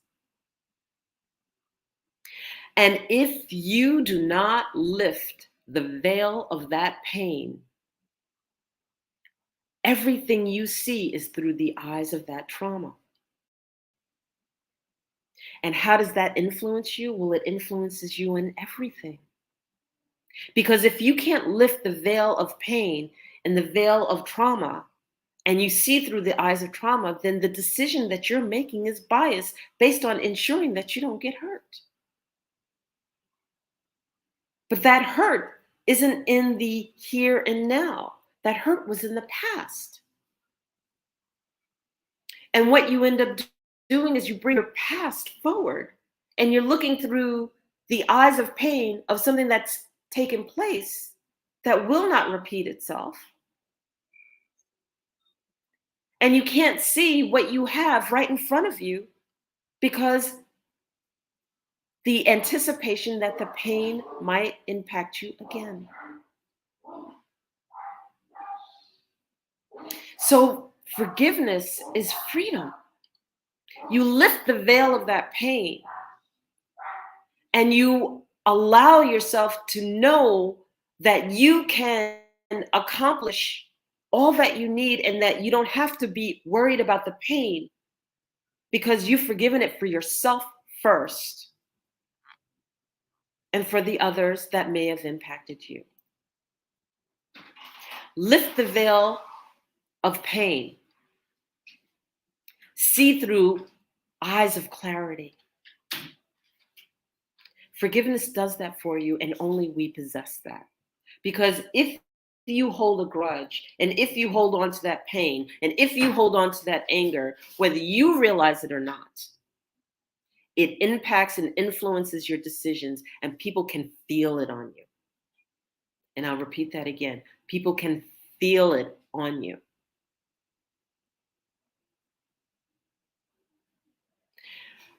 Where do I hold my power? How and where do I hold my power? This is the next tool. To know thyself is to hold the power of thyself. We are not talking about power over others. We are not talking about power over someone, stepping on someone, belittling someone to elevate yourself.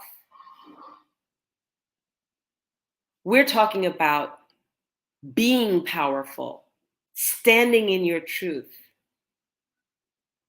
having the wherewithal to stand strong when everybody else wants to decide otherwise, and you're that sole person that decides that no, that's not for me. That is powerful. Holding on to power and defining the power of who you are, what you're capable of, what value you bring. The mindset that you know that people may not have grasped yet. That you're an innovator, that you're an inventor, that you're bringing creativity that no one has ever seen before or experienced before. that you are bringing to the table an experience no one has been able to fathom, but it's well within you and it's powerful. And having the capability to speak your truth, stand in your truth, know what value you bring, and know what to do, and to navigate anybody else's story, to stand in your own, is powerful. I call these the 7 principles of self-mastery. It is an empower, achieve, succeed methodology and mindset, and how we navigate through these tools to utilize them to our advantage, to know thyself, to know myself so well that, yes, I can accept judgments and I can acknowledge judgments, but I don't have to be the judgment that somebody else defines, because that's their eyes. That's what they perceive. If a medical doctor tells you you're never going to walk again, every story that we've ever heard is in defiance of accepting that I'm never going to walk again for the patient. The patient who walks does not accept what's at face value, but fights for what they believe in and has a core foundation at the very heart of their being, their very soul, knowing that they are capable and they can at every level, conscious and unconscious, to overcome the barrier that's been put before them.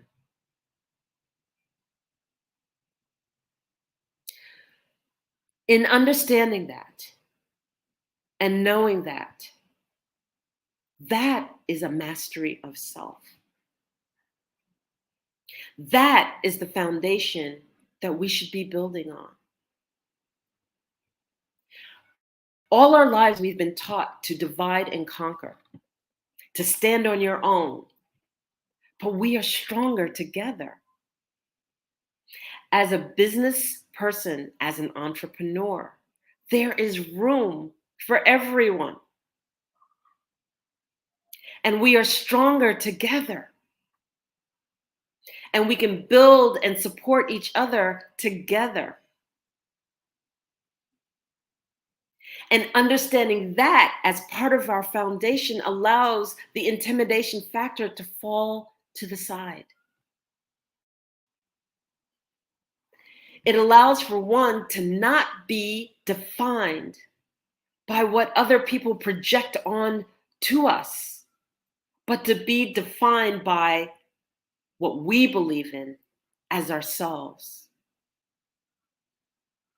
Look in the mirror, love what you see, and allow that to be the foundation that is built upon as an entrepreneur. Be the person that walks into the room and everyone's head turns, not because you've walked into the room and they see you, but because you've walked in the room and your presence is so strong and your energy is so tremendous that they can feel you across the room. Each one of us has that capacity. Each one of us is capable of presenting ourselves in that manner. And it all is based on the foundation. So where do you get this knowledge? How do you get this knowledge? My name is Enolia Foti. I have written a book called The 7 Principles for Self-Mastery, the Empower, Achieve, Succeed methodology that one can possess on Amazon.com. to be able to understand the 7 principles of self-mastery and how they can help you in your life. I also present to you a master class called Empower, Achieve, Succeed Through Self-Mastery. And it is a 2-month course that takes you through the journey of self-reflection and self-mastery. Applying tools you already possess, not external to yourself, so that you can stand in your power, stand securely in your decisions, build your business on a foundation of strength, and ensure the reliability of the navigation that you take and that you have that takes you every day through life, through business decisions, through building the framework of what it is that you dream of. And for those who really, really have enjoyed the master class, go on to the coaching certification to be able to teach it. Empower, achieve, succeed through self-mastery. Because you are the master of yourself. Dare to look into that mirror and know exactly what you bring to the table and who you are, loving every aspect of self. And know that you are powerful. So I want to thank you for this time. And if you have any questions, please feel free to reach out to me. Oh my God, I'm so inspired. I'm ready to sign up. We did have a couple questions that came in while you were going through, so I'm just going to take a moment to see if we can get some of the questions answered from our listeners. I'm going to tap into all my tools and resources. Thank you so much. So what does your business do in whole? Like, I know you touched on a lot of things, but can you just narrow it down for our listeners?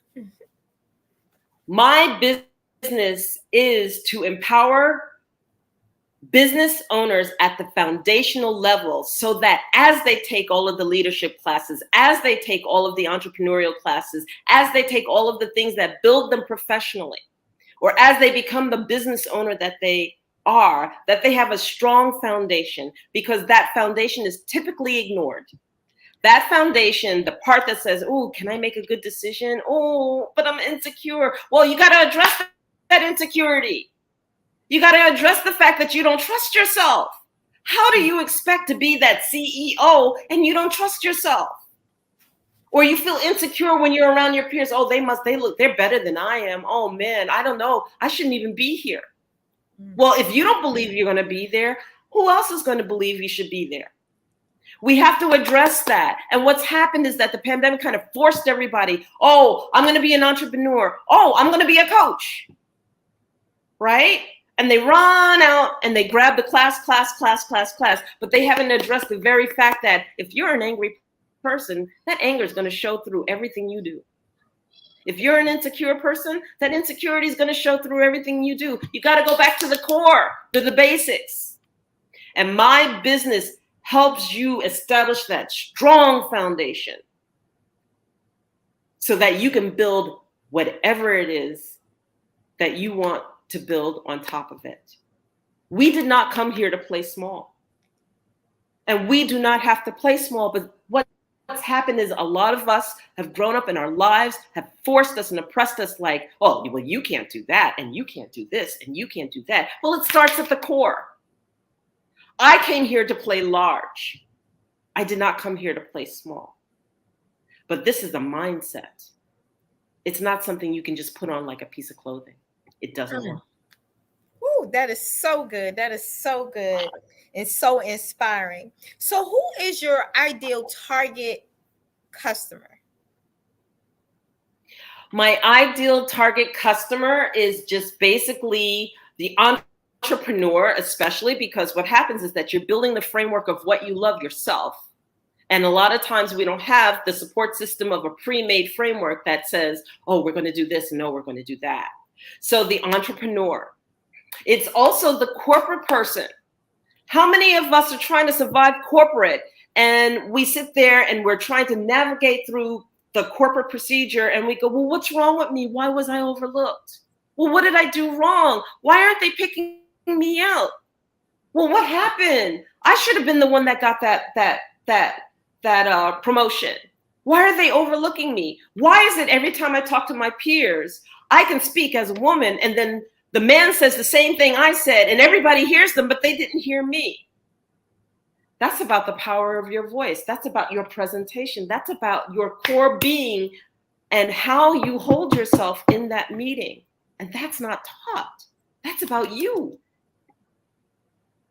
Yes. So I feel there's definitely a need for what you're teaching, because we can be masters of our craft, but if no one helps critique that, it's just like you were mentioning the children and growing up, and when they're one thing, but if they don't have that parent that knows how to nurture that, we can have them miss their path. So what niche are you filling? So the niche that I'm filling really is the niche that there are many, many courses out there. And there are many, many great leaders out there. And like I said, there's room for everybody. But there's not many people that deal with the core base that basically says, oh, you're a great leader, but you know what? There you are making 6 figures, and I can see the insecurity still all over you. You got this for, but how come you're still showing that insecurity? What is going on here? Stop it. Or why are you jealous? What are you jealous of? You got everything. Where is this coming from? And what happens is that a lot of that jealousy, insecurity, anger, or trauma happened that we didn't deal with in the beginning of our life. You know, maybe we were pushed out the door too soon and we weren't ready to go there, and then bam, it hits us. And it's like, or maybe we had perfectionist parents, and it's like, I can't make a mistake. I can't make a mistake. Oh my God, I made a mistake. The world's going to end. We need to deal with those. Those are personality pieces. Those are traits within, and that we can face and can confront those parts, you know, and really, really allow ourselves to stand in our truth and our strength without allowing those characteristics to sabotage ourselves. How many of us have heard something and basically said, oh, that pissed me off, and I told them off, and then later go back and realize you missed a huge opportunity because you were so busy about being right and wrong that you missed the whole point, and that anger derailed the whole thing that you were looking to get in the first place. Yeah. We sabotage ourselves that way. And that's what I deal with. That's the niche that I'm filling. Yes, I love it. And what would you say takes, when people come to you to transform, because you're really helping us transform, right? What would you say they will be able to see that timing within a matter of hours, days, weeks, months? Like if someone sat down with you, when they sit down with you, because I know they're coming, right? When can they see some type of transformation? Well, see, the whole thing is we live in this world of instant gratification. And that sets an expectation. So let's reset that expectation. If you are living 20 years, if you are 40 years old and 45 years old, and it took you 45 years to develop these habits, why do you think that it's going to take a day, hours for you to get rid of them? That's why the program is a minimum 2 months to start. Awesome. So 2 months, y'all have an audience, 2 months, and you can start seeing the difference in the decision makings that you're making, because those decision makings are costing us not just hundreds, not just thousands, but millions of dollars because of what lies between these 2 ears. So I think you've done an awesome job with demonstrating. We thank you so much for being here with us. on the Thank Black you. Business Expo. Genius is common, and we'll see you on the other side. I forgot to ask you what's the best way for them to contact you, because we talked about a bunch of things, but I need to find out what's the best way, because I want them to be able to contact you. What's the best way for them? Yes, I can be contacted via WhatsApp. I can be contacted because I'm in Africa, right? I'm from New York City, but I'm living in Africa. So I'm one of those transplants that took the leap. So I'm living what I said I would do, by the way. Okay. But I can be reached via WhatsApp. The phone number is 1-607-542-6388 via WhatsApp, and easily through my website, which is www.enolia, my name, .live, L-I-V-E. So reach out to me through the website, reach out to me through the phone number of WhatsApp. And I'm also on Facebook, and you can DM me, not a problem. I'm on LinkedIn. I can be DM'd via LinkedIn. I'm on Twitter. I'm on all the social medias, and there's not that many Enolias out here. Awesome. Awesome. Thank you. And again, Genius is common, and I'll see you on the other side. Thank you. Black Business Expo's mission is to raise funds for high school seniors going to college or K through 12 entrepreneurs. This expert is a fundraiser for students. You can go to www.blackbusinessexpousa.com to donate to the scholarship fund. Or you can use the Cash App that's on the screen, and it says $BBXUSA. Our goal is to give laptops up to $5,000 to 10 students, and students can register online at www.blackbusinessexpousa.com. Every dollar counts. So we want to remind you to donate to the scholarship funds. We also want to thank our Black Business Expo USA sponsors for July 2023. NC 1000, Moody Capital Partners, Suede Soul, Ludus Rouche Coaching and Training, Carolina, Virginia Minority Suppliers Development Council, Step Management, BHS and Associates, Margie McLean Foundation, Inc., Genius is Common, Earth Essentials, Milan Cheney Global, Executive Women's Success Institution, The Quality Coaching Company, Superwoman Business Services, Creative Force Studio, Lee Entertainment, Artistry App Design, All New Beginnings LLC, and Black Business Expo USA. Genius is common, and I'll see you on the other side. Hello, my name is Kiasi Helm, and I'm 14 years old. I think my genius would probably have to be setting goals and achieving them. I say this because ever since I was young, I always wanted to be an author, and at age 11, I ended up achieving this. But not only did I end up becoming an author, I ended up becoming a public speaker, a publisher, a business owner, all these great things. The name of my business is Written by Kids Publishing Company. I decided to start this company because I thought it was important for me to help kids my age express themselves through literacy and just achieve their own goals. Because to me, achieving goals is the best thing in the world to feel. It's you just achieving things and aspirations that you set for yourself. And I know that everybody is capable of this, because even if you don't end up achieving the goal, you still tried your best, and that's the most important thing. And everybody is capable of this because genius is common. Thank you. Hello, this is Israel, and I am CEO of Daydreams Interactive and author of Princess Planet. So, genius is common, and as a kid, I loved to daydream. Even as an adult, I love to daydream. And when my daughter became 6 and loved princess characters, but we just could not find the diversity that showed her, we created our own characters. So for instance, you have Princess Nulu right here. Princess Nulu is from Uganda, and her genius is that she loves to take care of animals. She can actually even listen and hear what they say. And then we have Princess Isabella right here. Princess Isabella, she's from Cuba, and her genius is biochemistry. One day she hopes to eliminate disease. Then we have Princess Nia right here. And Princess Nia is based off of my daughter.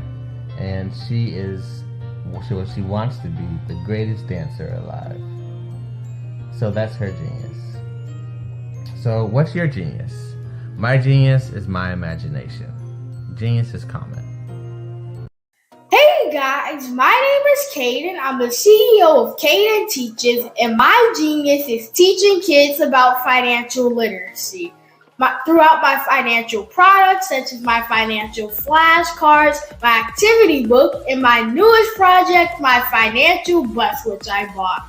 And on the bus, it has a mock bank where kids will learn how to deposit and withdraw money, a mock grocery store where kids will be able to learn how to have a family budget, and a mock stock exchange where kids will even be able to learn how to invest in stocks. Now, I decided to start teaching kids about financial literacy because I find that most kids graduate high school without even knowing the basics about financial literacy.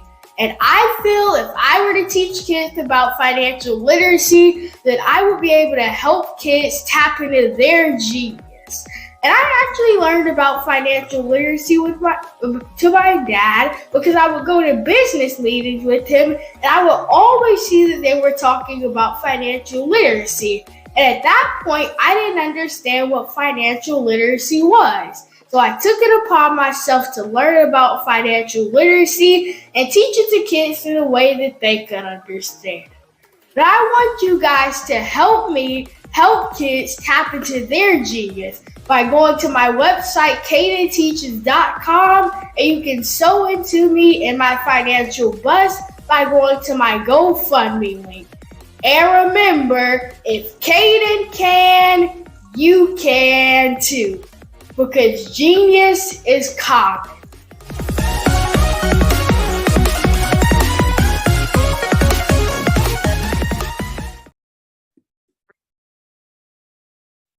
Hello, I'm Dr. Madeline Ann Lewis, President and CEO of the Executive Women's Success Institute.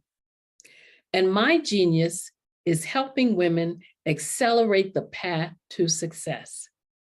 You know, I was blessed to have strong women in my life who encouraged, motivated, and pushed me to do my best and to never even think about giving up on my dreams.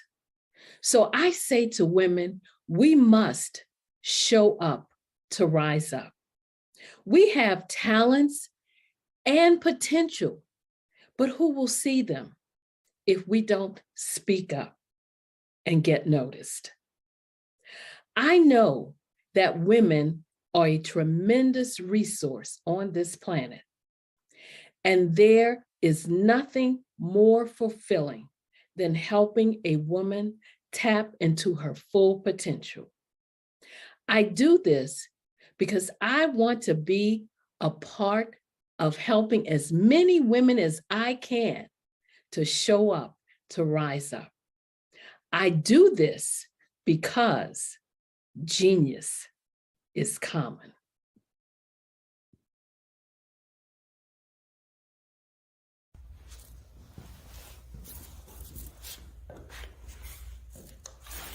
How you doing?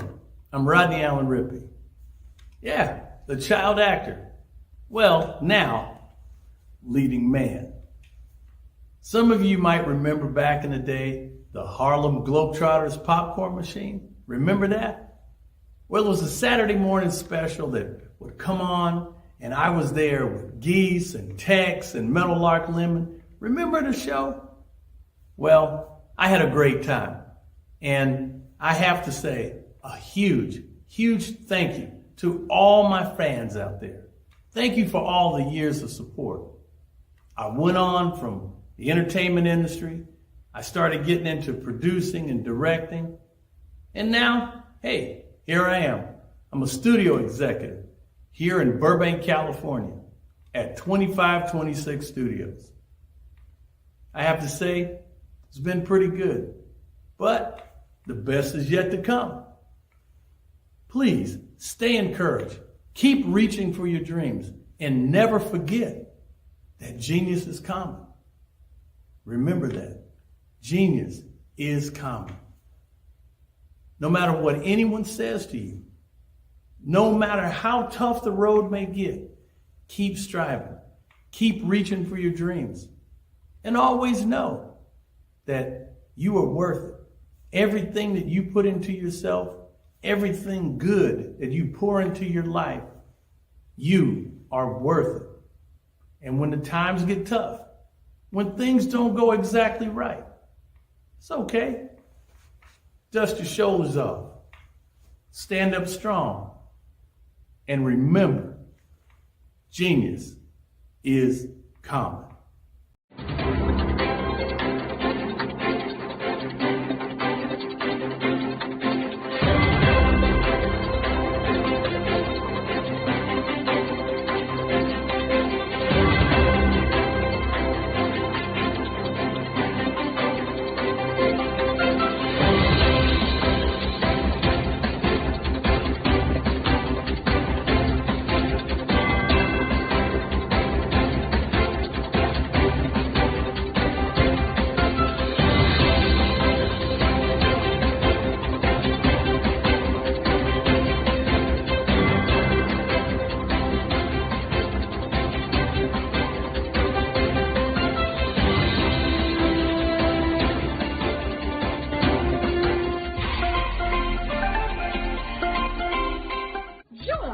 Dr. Eric Kelly III and a host of phenomenal speakers from all around the globe for this 7-day virtual event that you don't want to miss.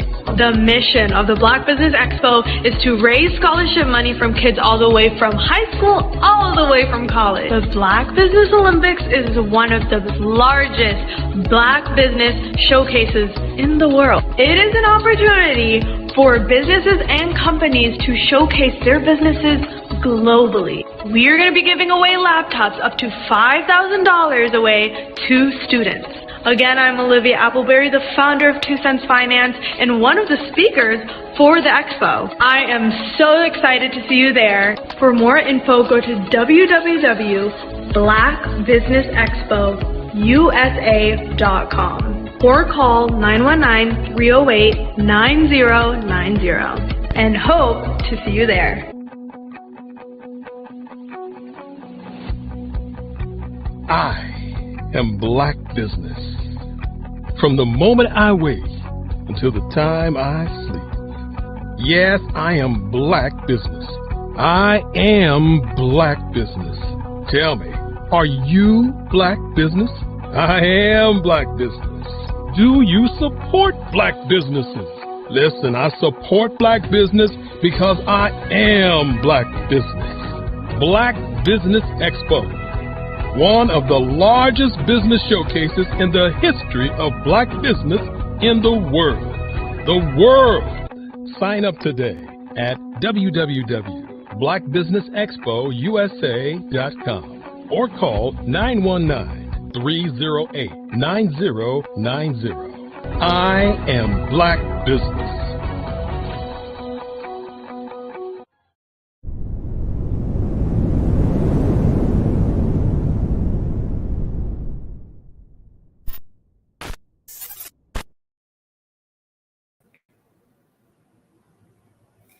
Good afternoon, business owners, entrepreneur, thought leaders, and corporations. Welcome to the Black Business Network. My name is Dr. Tanya T. Wise from All New Beginnings, LLC. I am your business moderator for this afternoon on Black Business Network. The Black Business Network is a 24-hour business network showcasing Black businesses, business owners, entrepreneur, and thought leaders. We have speakers from North Carolina, London, Singapore, Africa, Japan, and cities all over the United States. The Black Business Network is a global community sharing its business knowledge to empower, inspire, and educate business about business. Our next keynote speaker is Melanie Perry from Zillionaire Wealth Formula in 5 Clear Steps. Melanie is also helping others create substantial wealth by making wise decisions. For over 2 decades as a certified financial planner, she's passionate about financial literacy. She extends educating women and kids about the basics of money management through her financial literacy and educational company, Zillionaire Enterprise. I welcome to the stage and present to you Melanie Perry.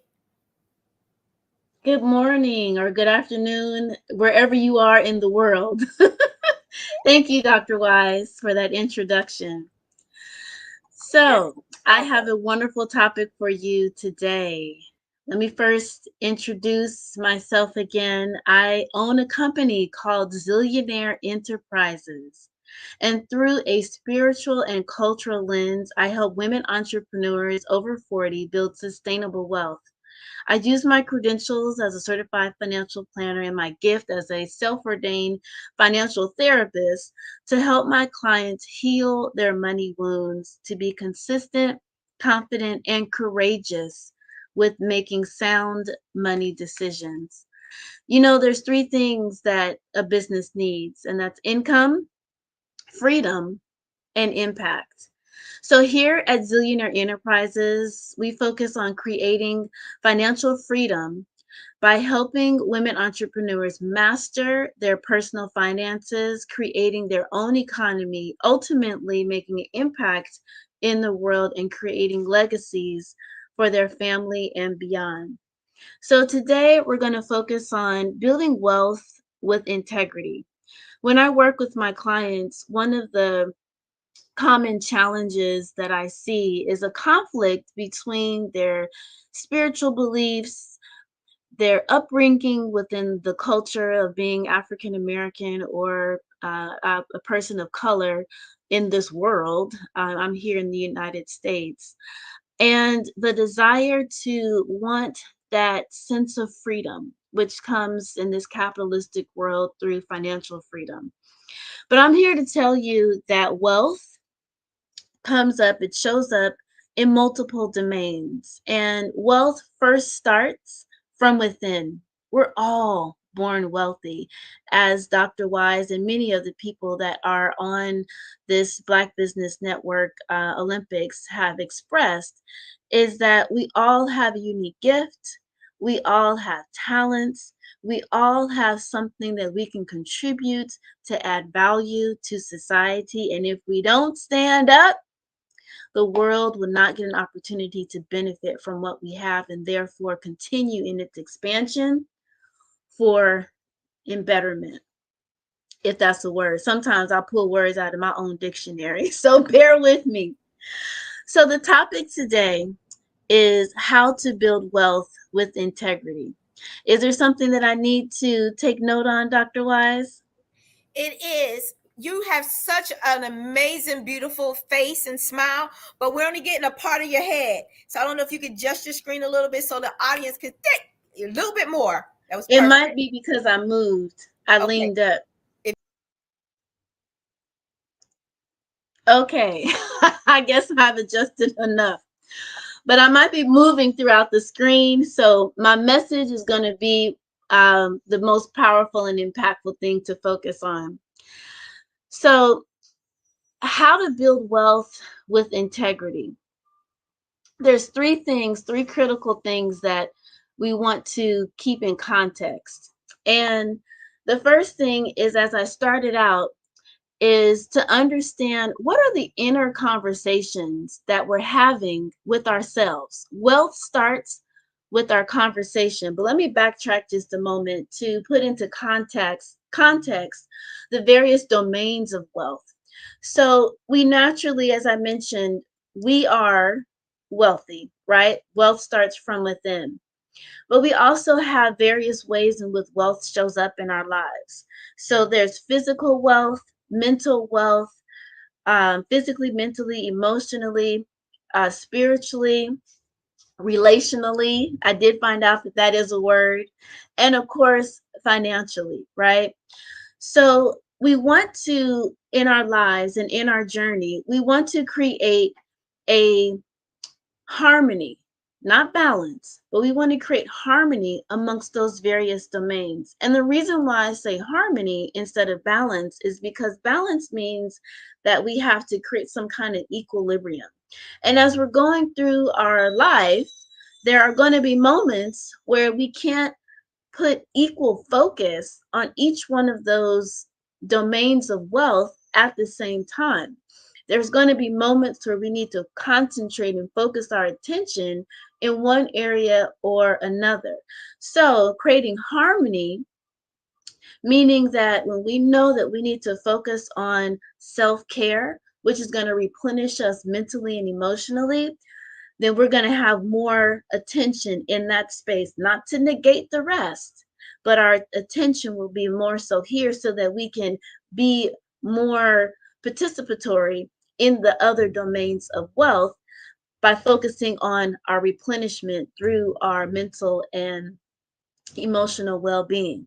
There may be a season where we need to focus on our physical health more so than the other aspects of wealth. So we pay more attention, in our physical health. But as a certified financial planner with me focus on finance today, that's what's going to be the main focus of our conversation and the conversations that I have with my clients. But I can't solely speak about the financial wealth without addressing those other pieces as well. So, when it comes to building wealth with integrity, I mentioned that the first component starts with our inner conversations. What are we telling ourselves? What is our current wealth paradigm? So, if you find yourself saying, I'm not worthy, I'm not deserving, I, can't handle money. My family is poor. We have a history of poverty. It's going to be my fate as well. Wealth is for other people. Wealth is for white folks. Wealth is just not for me. Then you're not putting yourself in the proper frame of mind to be able to receive the abundance that's awaiting you. So you have to be mindful of what are some subconscious conversations that you might be having around your wealth paradigm, your money paradigm, that might be showing up in ways that you don't necessarily recognize um, that can be a hindrance. So scarcity can show up in a variety of ways, right? You can say that you're a minimalist, right? Or you can say that you're really good at pinching pennies, saving money. But are you actually focused on mitigating expenses, or are you living in a box, in a scrunched life? I couldn't come up with the word, but y'all know what I'm trying to say. Because there's one aspect of not wanting to overspend, paying too much for something that doesn't cost that amount, versus saving so much and not enjoying life in the present moment. So there's a difference in your approach to mitigating your expenses, because if you're a super saver to the extent that you're not enjoying what life has to offer in the present moment, you're deferring trips, you're not enjoying going to perhaps some upscale restaurants, or you're deciding, well, we're not going to go to this restaurant on the beach, we're just going to still go to this restaurant on the corner because you don't want to spend any money in gas. That's more on the lines of scarcity thinking, even though you might be thinking you're trying to save money.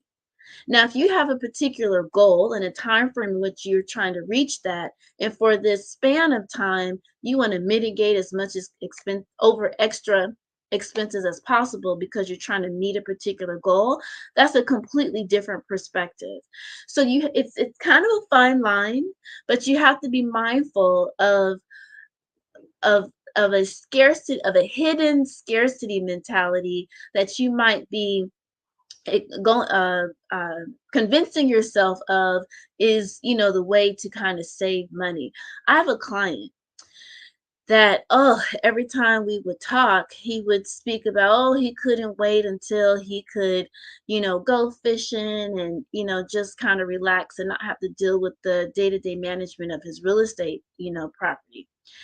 And, he had a goal for 10 years before he would kind of allow his children or allow his children to take care of the property or to just sell it. So we had a 10-year, goal. And, I would say, well, what's preventing you from actually enjoying, taking a fishing trip right now? And it's, oh, well, the property, the management, this and that. Well, about 3 years ago, I learned that he has dementia. So he can't take those trips that he had been dreaming of at this juncture of his life. So you don't want to get to a point, you don't want to have these money conversations, with yourself. And he'd always say, oh, my family, we don't live that long. And, with that being said, it's like, well, hey, if you want to if you want to embrace that for yourself, what your family experience health wise, I don't necessarily encourage people to do that because we're individual beings, then enjoy life right now. And he was just so stuck on that particular thought process. And he was my highest client. He is my one of, well, not anymore, but at the time, he was my highest client, 4.5 million in net worth. And it's just saddened my heart to hear how he deferred his enjoyment and now can't enjoy it. So that's what I mean by scarcity thinking. Thinking in a box, assuming someone else's health, even though that's in your family line. You don't have to assume their ailments are going to be your ailments because you're a different body, a different soul, different being that can eat the proper nutrition, exercise completely, mentally stimulate your brain and nervous system, and don't have to experience those same health factors that your family line may have experienced, right? So wealth starts with the conversations you have in your mind first. So if you need to begin to reboot, refresh, what are some new, more revised conversations you can begin to have? There is this viral post that went out of this mother that caught her son, who was like 3 years old, reciting the daily affirmations that she taught him. So they were on their way to school. And this little 3-year-old was saying, I'm smart, I'm blessed, and I can do anything. And she caught that on video, and that was something that went viral. So what are you telling yourself? There's a mantra that I encourage my clients to begin to embrace, and I do as well. And that is that I have all the money that I need. I have more than the amount of money that I need because I attract a lot of money to me. So I have more than enough money than I need because I attract a lot of money to me. It's a very different paradigm than I don't have enough and I don't know where it's coming from. You don't need to know where it's coming from. You just need to know that it is there and it will come to you, and to be in that space to be ready to receive. So be mindful of your inner conversations when it comes to wealth. Another consideration to consider when it comes to building wealth with integrity is, as I alluded to before, understanding scarcity, but as it relates to abundance. So the difference between abundance and scarcity.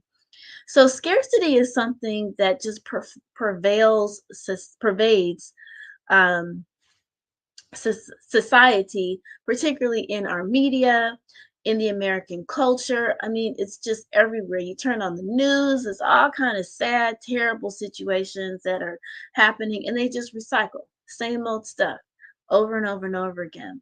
I only know that because when I go to my parents' house, they have the news on. I don't watch the news to that extent. I make sure I'm informed, but I don't digest it, nor do I listen to it before I go to bed. So we have to be mindful that our culture perpetuates scarcity, and understanding how that has an effect on us on our intimate daily lives, right?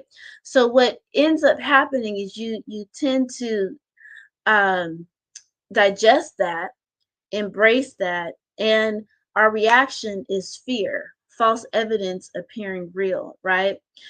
Which means that somewhere along the way, we have we've given into this, false theory of this zero sum game, right? That in order for me to win, someone else has to lose.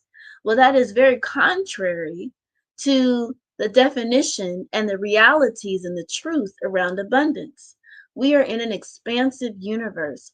God created this planet and planets, but particularly Earth, where nature is in constant flow of continuing to grow and repair. It's just incredible to me as a gardener to see how nature is designed to continue to expand. When you think about how many flowers, so I have a food garden, and when the when I plant the seed, the plant grows. And in order for seeds to grow, the plant either is going, like if it's greens, the plant is going to bolt and develop flowers, and these flowers are ultimately the seeds. And there are tons of seeds when a plant bolts. Or you plant a fruit plant or a vegetable plant, and the plant produces the fruit, and there are tons of seeds inside of the fruit. So it's almost impossible for that plant, that fruit, to not perpetuate over time because there's tons of opportunities. The birds get in there and chomp up the seeds, and some of them don't get fully digested, so they fly all over. And through their release of their detoxification, these seeds are planted, all over everywhere in the world. So nature is designed for continued growth, continued expansion. We are part of nature, so therefore so are we.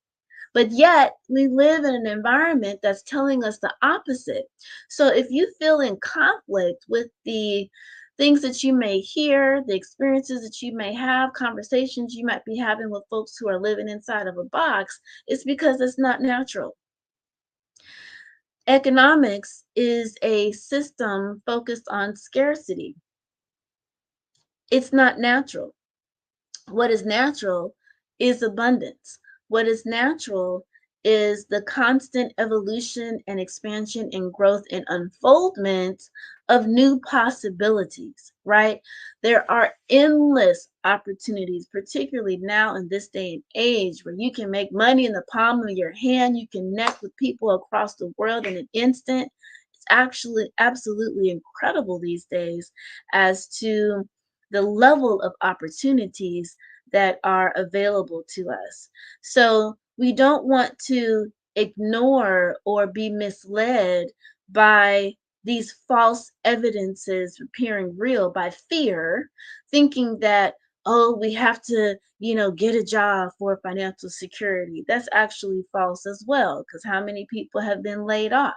How many people have had their retirement haven't really fully saved for retirement because again we're in this scarcity conversation in the media, so they're encouraging you to spend not save, save, save, right? So to think that what the masses are saying is truth and valid and something to live your life on isn't it. It's actually the opposite of all of that. And we have to continue to reinforce the real truth of our reality, which is everything always works well for us. We live in an expanded universe, in a space of abundance. And we are, and money always comes to me in great abundance on a consistent and regular basis. Those are truths, those are facts, and that's what we have to embrace and continue to realize as we deflect what seems to come at us a lot. The third thing is understanding your values, understanding what you stand on, what your virtues are. And to understand what your virtues are, understand that virtues are your traits of excellence from what you believe morally, socially, and intellectually, right? So the saying goes, if you stand for nothing, you fall for everything. So your integrity is, or how you build wealth with integrity is going to be based upon what you value and as well as your virtues. So, for example, sometimes we give our, oh, what's the word I'm looking for? It'll come to me. But we give our worth, not our worth. I'm not getting this word. So let me explain. So in the Black and brown community, there is a conversation around gentrification, right? And so when we are having conversations around gentrification, we're feeling as if we're giving our power away. When we fall prey to thinking that someone else can continue to cut up, shall we say, and we just deal with it. For example, gentrification. So there's a gentleman by the name of Julian Gordon, who's a real estate guru, who led the charge to gentrify his own community in Louisiana, I believe it was. So gentrification is just rebuilding a community, uplifting the community from where it is to another level. So you can release and give your power to someone else, right? And have them do it, or you can do it yourself. And to feel as though you don't have the power to prevent or stop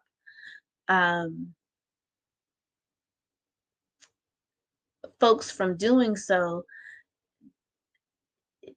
you do have the power, and we have even more power in collective numbers. So I would encourage us to be mindful of the mantras that we continue to perpetuate amongst ourselves when it comes to, for example, last couple weekends ago, I did a presentation at the Association of Black Women Physicians, and the medical industry, we all know, is a hot mess, let alone for people of color and then women of color in the profession. And they were expressing the challenges, and one physician expressed that with such strength that we will not be able to change the medical system anytime soon. Ugh, that just stabbed me in the heart. Because when you speak so emphatically and not profound, but so emphatically about a statement, you give away your power. When we work together, and we change things. We even change things that we didn't know we were changing just by being. For example, in the financial services industry, over the past 20, 25, 30 years, women have been showing up. We have been showing up in massive numbers when it comes to the realities that the financial services industry has been recognizing that we're a powerful force when it comes to money, finance, and business. We are steadily increasing when it comes to establishing businesses, whether it's because of pure desire and passion, or whether it's by force because we needed some extra money in our pocket. Whatever the case may be, we're showing up and showing out in record numbers of becoming entrepreneurial.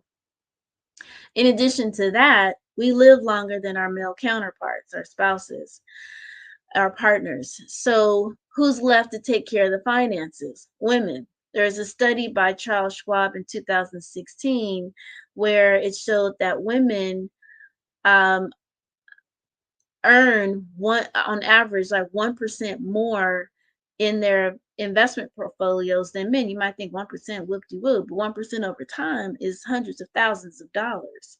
And it's because of we listen to our advisors, we stay the course, and we don't let ego get in the way of our decisions, our investment decisions.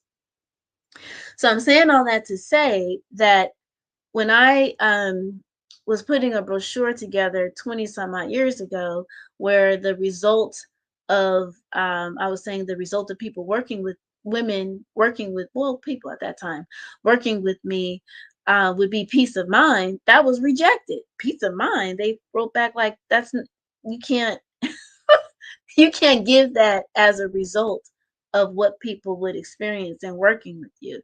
And I thought, psh, okay, some battles are worth fighting, some are not. So I let that go. Now you look at any literature that's geared towards women, you've got peace of mind, balance, harmony, all these intangibles that they wouldn't accept 20 years ago. And this is because somebody woke up, some man woke up and was like, look, y'all, you can't try to solicit women as clients if you don't know how to target them, how to attract them, how to get them. You have to speak their language and pay attention to what their needs are. And that's what we want. We define wealth very differently than men. So if you want us as clients, you got to change your marketing approach. So because they wanted us as clients, as women as clients, they changed their marketing approach. And we weren't even trying to get them to change their marketing approach, right? So that was an unintentional shift that we as women created in the marketplace that is loud and clear for me since I'm in this industry and I see this shift happening. So imagine how intentional we can be with a particular goal or objective and make a huge impact. We have to start with the conversations though, because that was a retreat that I participated in a couple of Saturdays ago of the women physicians, and it was very cathartic, very cleansing, very healing to go through their retreat with them, and then to also lead them in this financial discussion to recognize what levels and areas of financial healing we individually and then as a community need, and to be mindful and present to what are we saying that's going to continue to extend the goal of what we are trying to accomplish, right? So if you're telling yourself that, or you're telling your children that they need to go to school, get a job, and then, start building wealth from there, that's the wrong mantra, right? So the objective today is to help them understand what are their gifts and talents and begin to monetize that now, even as children. Help them understand how money works, help them understand how business and infrastructure works. Now, if the goal is to go to school, get a job, learn the industry, learn the business, so that when you start yours, you have a clear, good understanding from the inside of how that industry works and how that business runs. That's a completely different, that's like a paid internship. So that's a different perspective than just go to school, get a job, sit on the job for 30 years, which is not going to happen, and then expect, to have this golden retirement. So if that's the mantra, which I know nobody at this Business Olympics is saying all that, but if you hear your relatives speaking that false mantra, we got to pump the brakes on that, because that's going to just extend our objective to create the necessary impact that we all are looking forward to see in the near future, because changes are happening. As we all know, genius is common, and as we hone in on our genius, we will begin to see changes happen before our eyes to our benefit. So as I come to a close, what I always like to share is just some practical approaches as well. And while you have the three main factors and components to build wealth with integrity, like where do you start with that?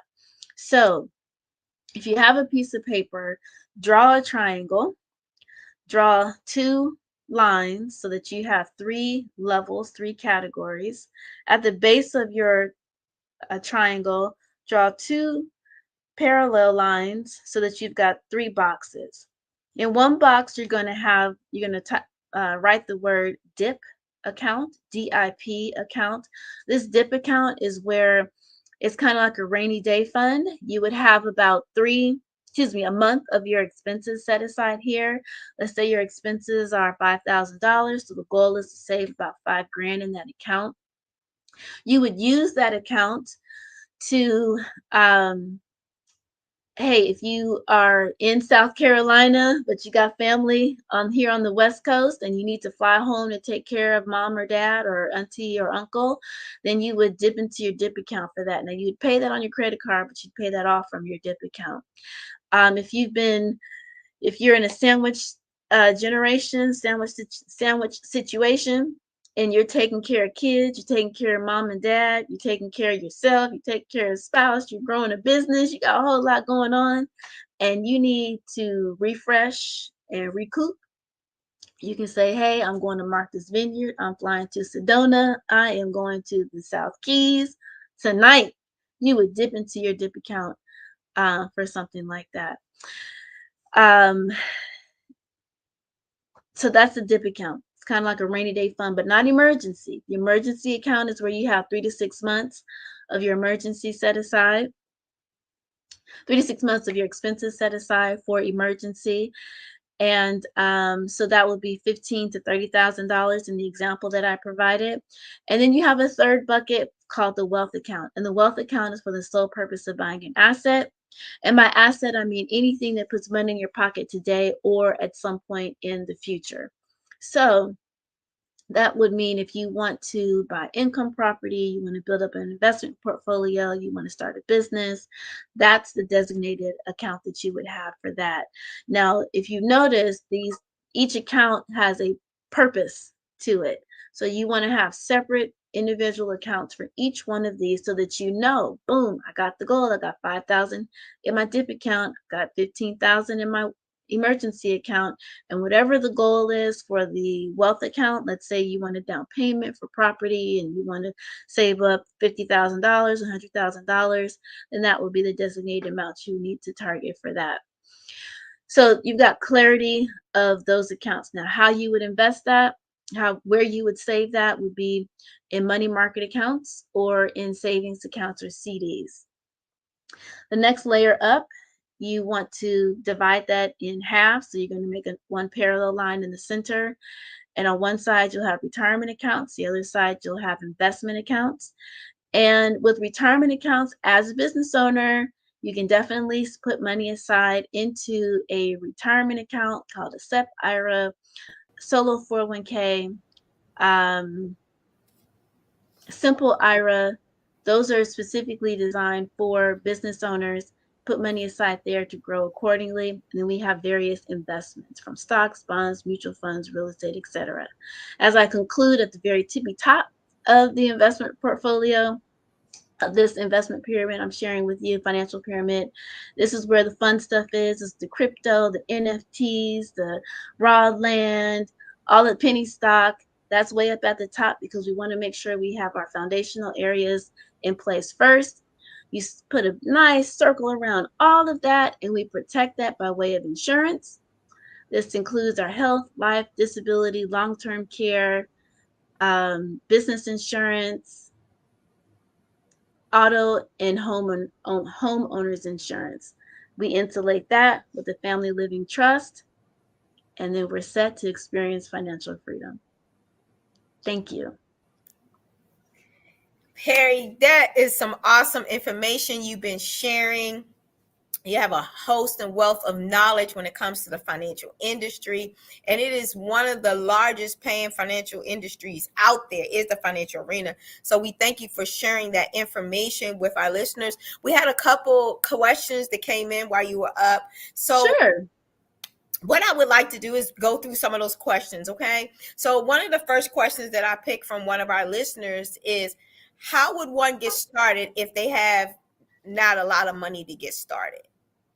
That's a good question. And I would encourage you to reframe that with, I have been blessed with the money that I presently have right now, and what's the optimal way for me to use my money in the highest and best use. Secondly, you can start anywhere. If you, from $1, because at the end of the day, it's about establishing the habit. So if all you can do is save $1 a day, save that dollar a day until you can build, more. You want to first be clear about, maybe I do have more than I realize because my spending might not be fully in alignment with my goals and objectives. So I would encourage you to revisit your goals and be clear. What am I trying to get to? How much do I need to save in order to get to that point? And is my spending in alignment with that? Am I going out to eat too much? Am I spending too much money on clothes that still have the tags on it? Am I getting my hair done maybe too often? Maybe I could do some home hairstyles. Maybe I could paint my nails myself. There's a certain point where the luxuries in life need to have a pause until we can begin to build and replenish, and then we can get back to that, right? So depending on where you are in your journey, will determine that. Now, if you have cut your expenses as low as you can go, because sometimes after food, clothing, shelter, transportation, hey, you can't go any lower than that, right? So then it's a matter of, what are my talents? What are my skills? How can I monetize one of these in order to increase my income? So if you've gone as low as you can go in mitigating all of your expenses, it's time to boost up that income and take a leap of faith to be able to do so. Awesome. So what inspired you to actually go into the financial arena? That's an interesting question. My degree is in quantitative economics, and when I graduated in 1999, I just jumped right into the financial services industry. One, because it aligned with my degree, and I find money interesting. And then as I got into it, well, I found finances interesting, not so much money, but finances interesting because it was placed on my heart. Once I secured my position as a financial advisor, to help people that look like me understand the money game, to be able to basically shift social stratification on its head. When I was in school, I had a ethnic studies class, and I learned about social stratification and how it seemed like most of the chocolate folks were at the bottom of that pyramid and the white folks were at the top, but yet the wealth, the pure wealth is us, and not necessarily, all humanity has an element of wealth, but our wealth wasn't centered around ego, greed, and hoarding. Our wealth extends out and is shared. And so it bugged me that we we have this kind of tension between accumulating monetary wealth because of our cultural experience. And I began to realize that as I was talking to my clients, or as they were talking to me, I do more so of emotional finance than I do practical finance. And that's how I became this like self-ordained financial therapist, because it's not that we don't know we need to save or we don't know we need to invest. It's the conversations we've been having with our minds because of our cultural experience and where we sit spiritually. Many of us grew up Christian and we take a vow of poverty, and we feel like that's the best way to go. And like now, everybody doesn't need to be Mother Teresa, you know. Some of us need to um, uh, uh, begin to use our wealth like Madam C.J. Walker, Biddy Mason, Eartha M.M. White, and be philanthropic so that we're able to create an impact and create change. So it's like we have to understand this money game and understand it in a way that aligns with our spirit, that aligns with our integrity, and begin to use it to add value how we do anyway. Absolutely. I hope that answered the question. I feel like I went off track. No, you did an excellent job with answering the question. Just what would you say to that inspired entrepreneur who also want to get involved in starting a business? Yes, going into the arena like you. Oh, going into the financial services arena. Oh, okay. So there's two routes nowadays. You can become a licensed financial advisor, which I highly, highly, highly encourage, because there's not a lot of us Black and brown, let alone women, in the industry that are fully licensed. And then you can also go the route of a coach. And there's various certifications to become a financial coach, or you just slap the title on your name and you can be a financial coach if you've got proof of concept of you creating personal success. I think whatever route you choose, it's needed. The average financial advisor can handle about no more than like 200 clients to really service that clientele. So just imagine, what's our US population? Millions of people, right? There's like 300,000 financial advisors, and like 3% of us are people of color. So there's a lot of folks to help. So it doesn't really matter what direction you go, whether you get licensed or not. If you go the license route, which again I encourage, because at some point, whether you're dealing with a person that's DIYing it, they're going to have to connect with a person like myself anyway to implement that, unless they deal with AI. But most people want some help. Everybody's not trying to do it themselves. So you've got to get licensed through FINRA, connect with a broker to get licensed. Like real estate, you have to connect with a broker to get licensed there.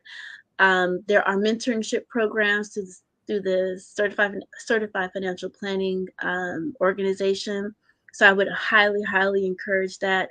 If I could go back and press rewind, I would have definitely connected with a mentor early on. It makes the road a lot easier and smoother.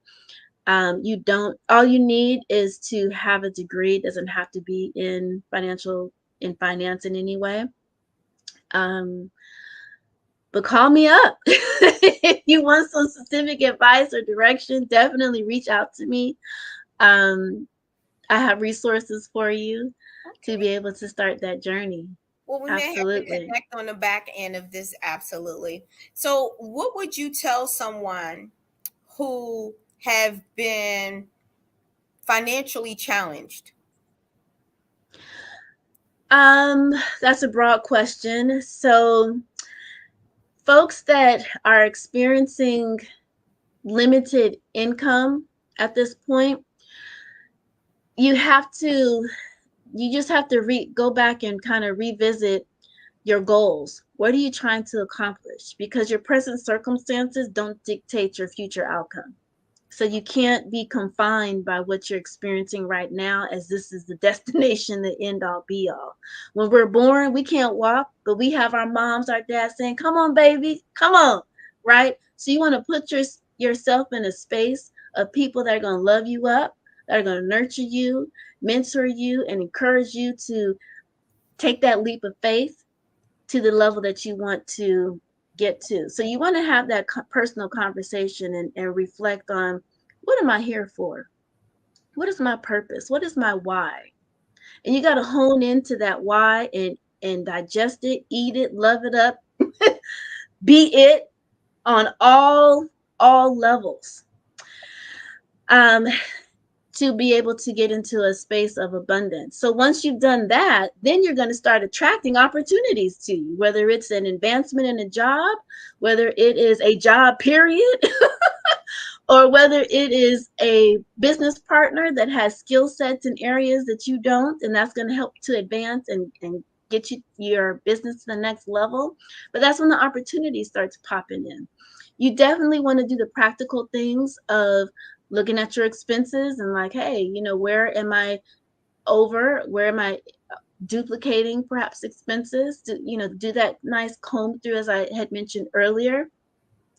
And again, once you go as low as you can go, then you want to seek ways to increase that income. But it really boils down to you and getting back into that conversation of what are you telling yourself that is creating this current tightness, this current scarcity, this current limitation, so that you can get beyond that. Awesome. So another question I have from the listeners is, do you see yourself expanding? Like, where are you right now in your business? What's the next level for you? Yes, so I am definitely and always in a mode of expansion. So there's two things going on. So Zillionaire Enterprises is my financial literacy company, and I am literally in the midst of revising the online course as well as the curriculum. And then I do teach the little ones in the summertime or through an after school program. I have a financial literacy program for the babies. So I will not be able to continue to do all of this on my own. So I am in the process of expanding it in a way so that I can scale it, duplicate myself by training others, and grow the company accordingly. Now, with my private wealth management practice, I am also at a phase there of kind of tweaking my clientele. I still work with entrepreneurs, women entrepreneurs mostly, but now I will be focusing on those that are at a point where they can begin to participate in some philanthropic endeavors and begin to invest into a particular strategy, that a private foundation, where they're able to now become more and more philanthropic. I've been in the industry for 24 years, and that has been my vision. Thank you. To work with us in becoming more Biddy Masons, more Eartha M.M. Whites, and more Madam C.J. Walkers, where we're not just contributing our monthly, donation to church, which is great. I'm not going to segue that, but we're going above and beyond that and establishing perpetual entities through foundations, private foundations that will create these lasting legacies. Awesome. Thank you so much for having us be able to have you here today. You've answered a lot of questions. I definitely will be in touch with you. I feel that our two markets may merge, and we may be able to start changing communities and be world changers. Absolutely. So Genius is coming, and I'll see you on the other side. Thank you. Can you tell people the last way to get in contact with you? I'm sorry, I should have asked you that. Oh, yes. So you can reach me all over social media, from TikTok to Facebook to Instagram, at Zillionaire. So that's ZEALLIONAIRE. It is not ZILL. Even though I spell it, people are like ZILL, ZEAL. 2 L's. Thank Okay, you so thank much. you. This is Carmen, and I'll see you on the other side. Bye-bye. Black Business Expo mission is seniors going to college or K through 12 entrepreneurs. The expo is a fundraiser for students. You may go to www.blackbusinessexpousa.com to donate to the scholarship. Or you can use Cash App that's located on the screen, or it's $BBX USA. Our goal is to give laptops up to $5,000 to 10 students. Students may also register at www.blackbusinessexpousa.com. Every dollar counts. So remember to donate to the scholarship fund.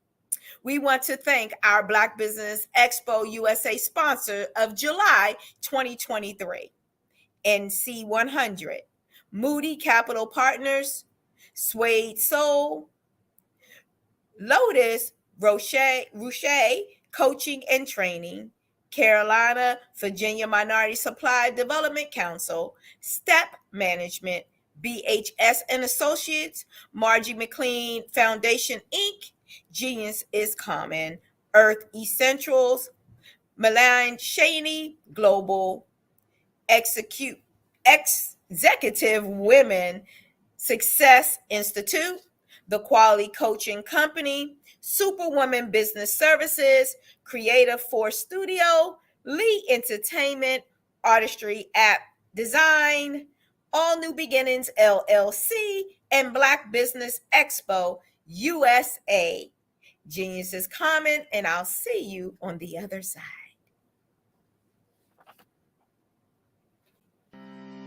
Are you aware that showing off your expertise can gain customers and position you as an expert in your industry? Consumers need confidence to purchase, so let us showcase your knowledge by interviewing you for a 3 to 5 minute video. We'll position you as an industry expert with a customized interview style video, and for a limited time, we'll cover all production costs. Click this ad or call now for all the information. You'll want to experience the same 5-star service our customers love. So take advantage of this one-time offer. Click this ad or contact us now.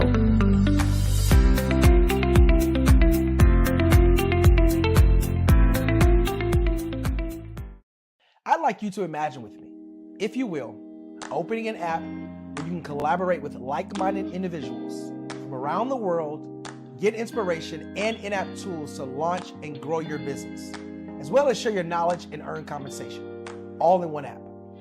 Well, the name of that app is Truso, short for Truly Social. Hi, I'm Matthew Newman, the founder and CEO of Truso.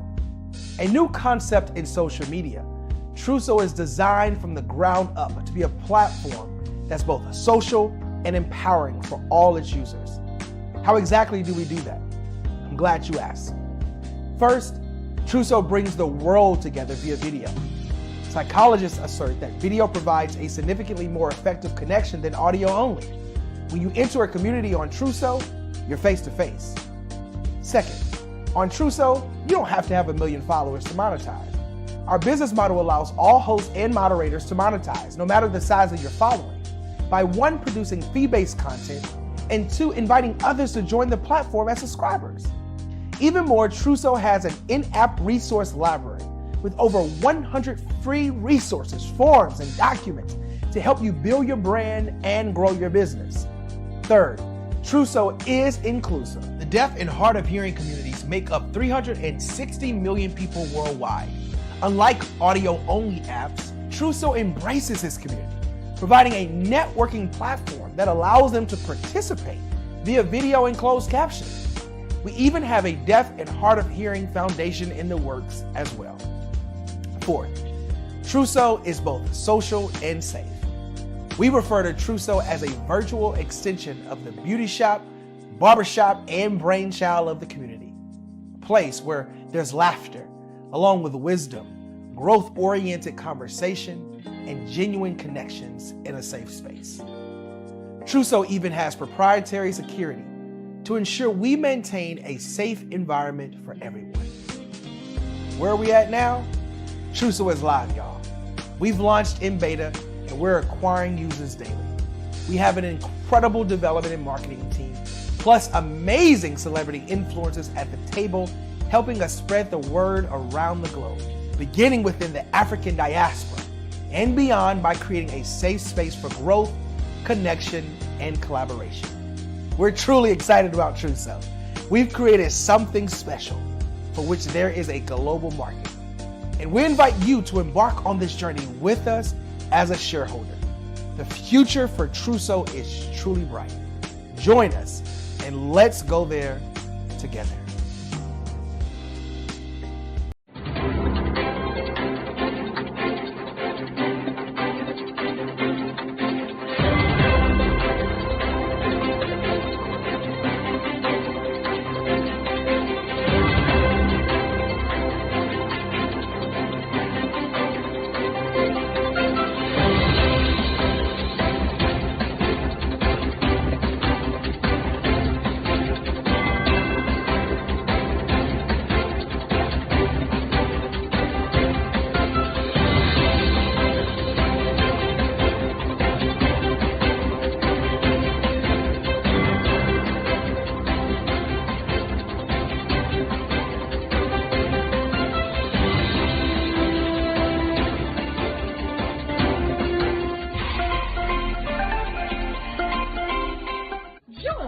Dr. Eric Kelly III and a host of phenomenal speakers from all around the globe for this 7-day virtual event that you don't want to miss.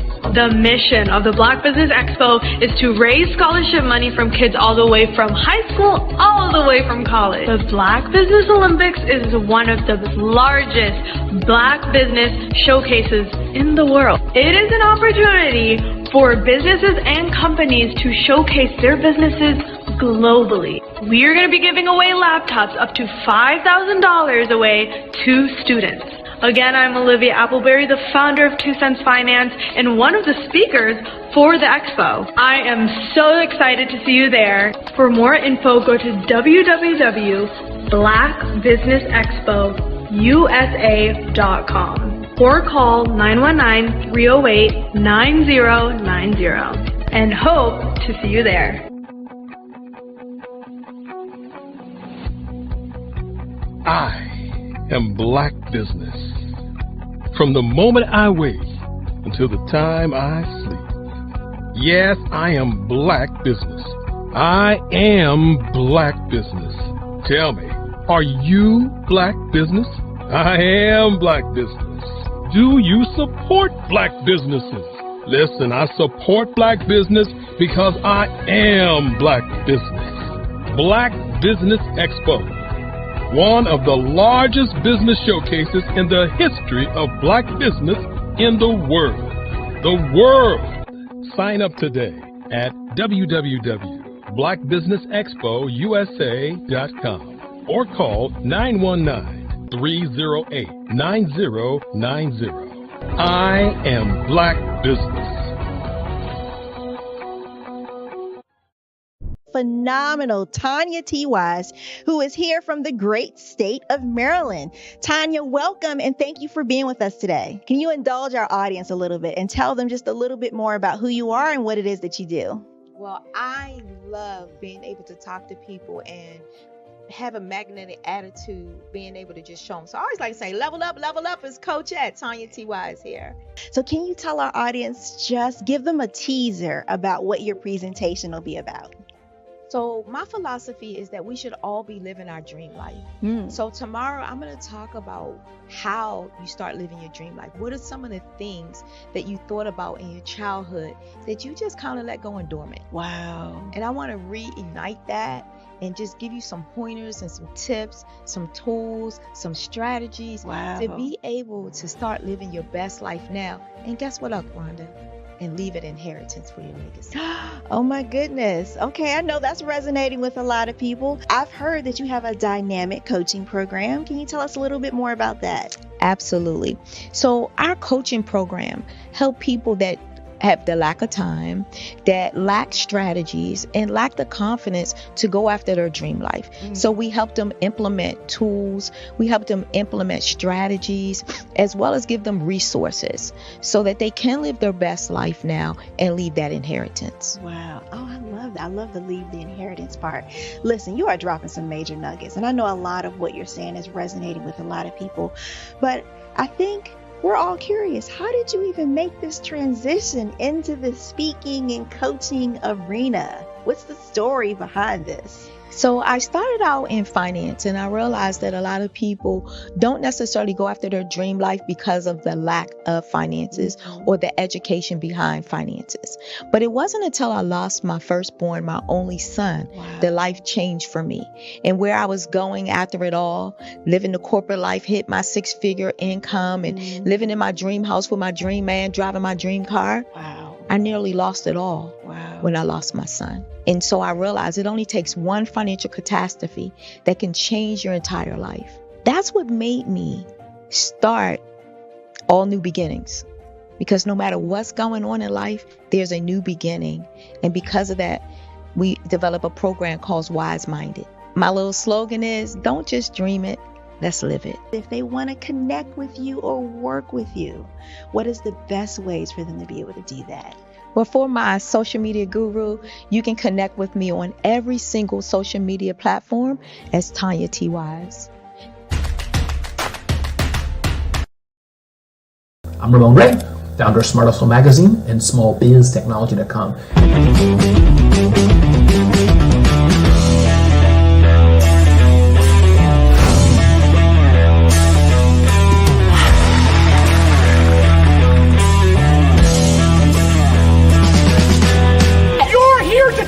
To celebrate small business success. Stand up on your feet. You rocked the house. Hey, thank you. It was amazing. Didn't we learn? For me, success comes from failure. One thing not to do is shake somebody's hand like this.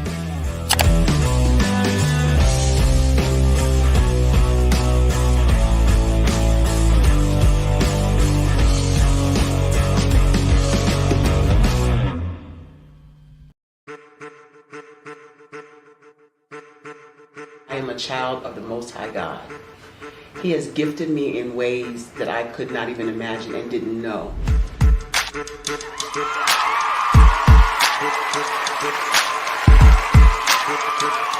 There was a time when I didn't know who I was.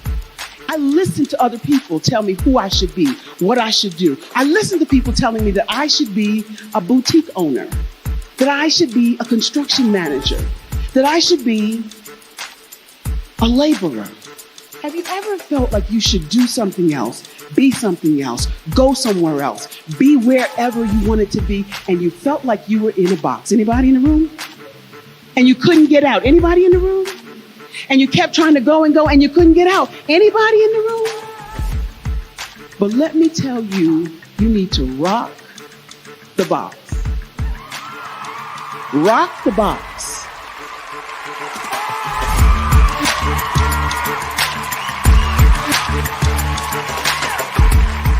I am engaging, inspiring, and empowering.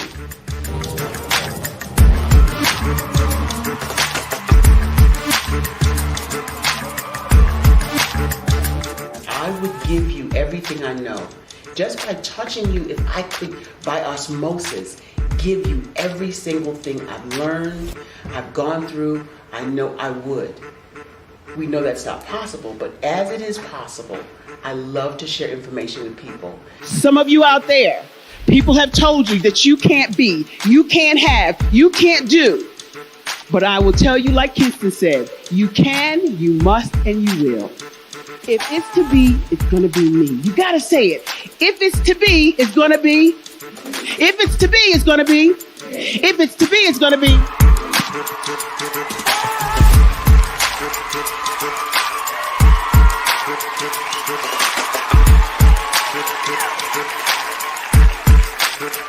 Barbara is because she believed what her mama said about her and not what other people told her.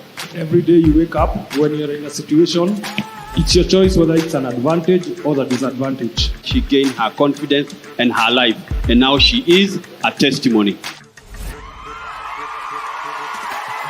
If I can help you elevate yourself, then I feel like I'm elevating my own self as well.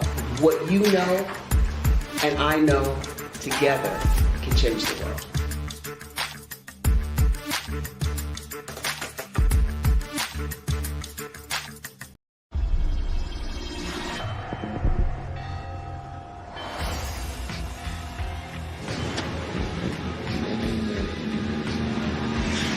La connexion. La connexion.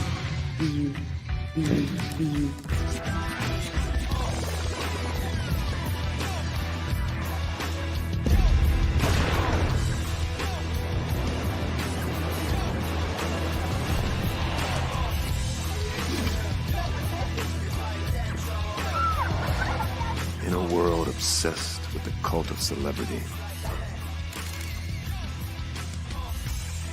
I challenge you not to aspire to anyone else's greatness, but instead strive to reveal and ignite the greatness within you.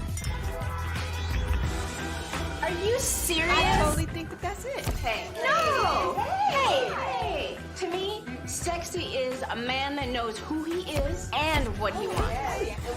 He's comfortable. You look at him, you see him, he's just comfortable being himself. And you're like, baby, be you.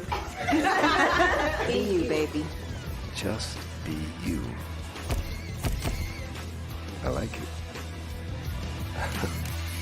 Introducing the Be You collection, exclusively available at K&G Fashion Superstore.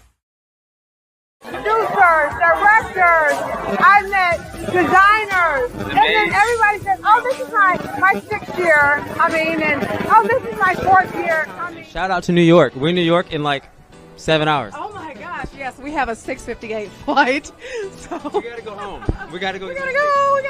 Yeah. Let me tell you something. Every single person that's come through the store has spoke so highly of you, and what a great event this is. Yes. I'm representing DJ Darrow, who is a platinum producer. He did the hit track for Tupac Shakur, Keep Your Head Up, Snoop Dogg, Keisha Cole.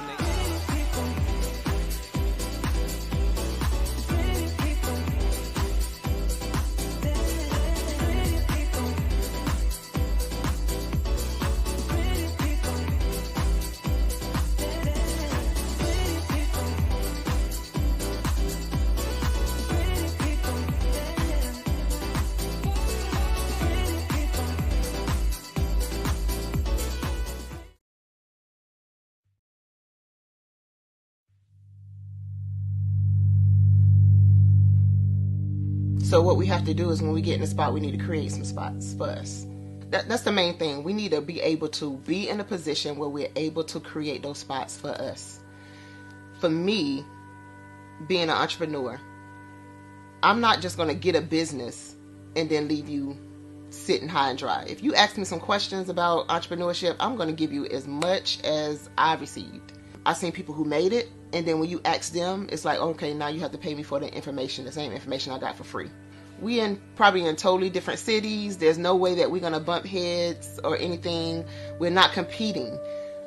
Bring me up with you.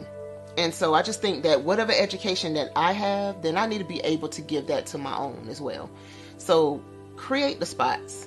You can create the spots when you get there.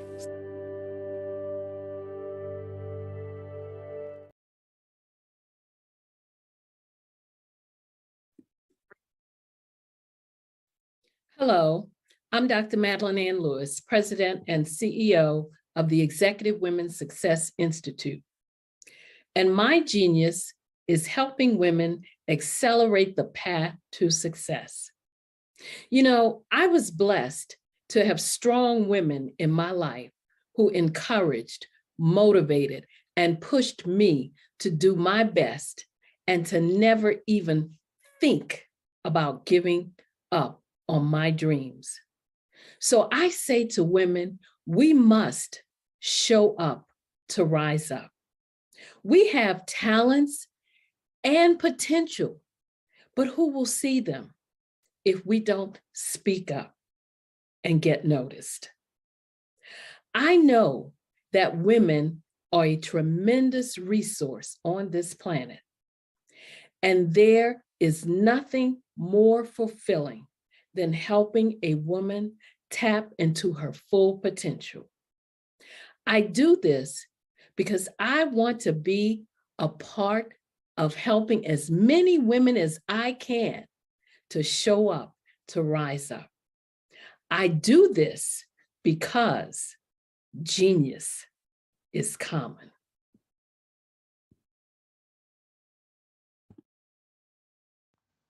Genius is common. And my genius is nutritional strategy. I am Shawnee Smith, the owner and creator of Can Do Spice. Can Do Spice was created because I knew that adding herbal and mineral supplements to my diet did not have to be boring. In fact, because I'm a food enthusiast, I knew I could create something flavorful and explosive that also had the benefit of adding herbal supplements such as sea moss, bladderwrack, burdock root, and black seed, just to name a few. I invite you to take this journey with me where we come together and take control of our nutritional health. It is my way of sharing my genius, the gift of flavor and the healing power of herbs to the world. What is your genius?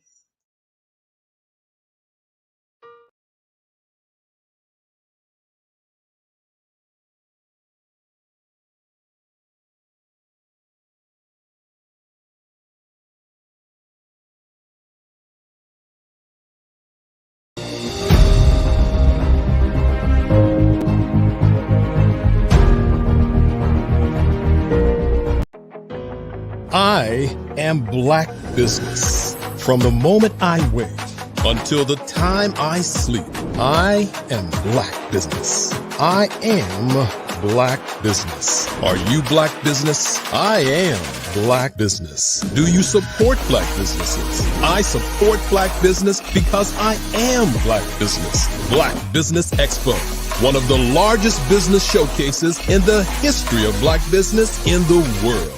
Sign up today at www.blackbusinessexpousa.com or call 919-308-9090.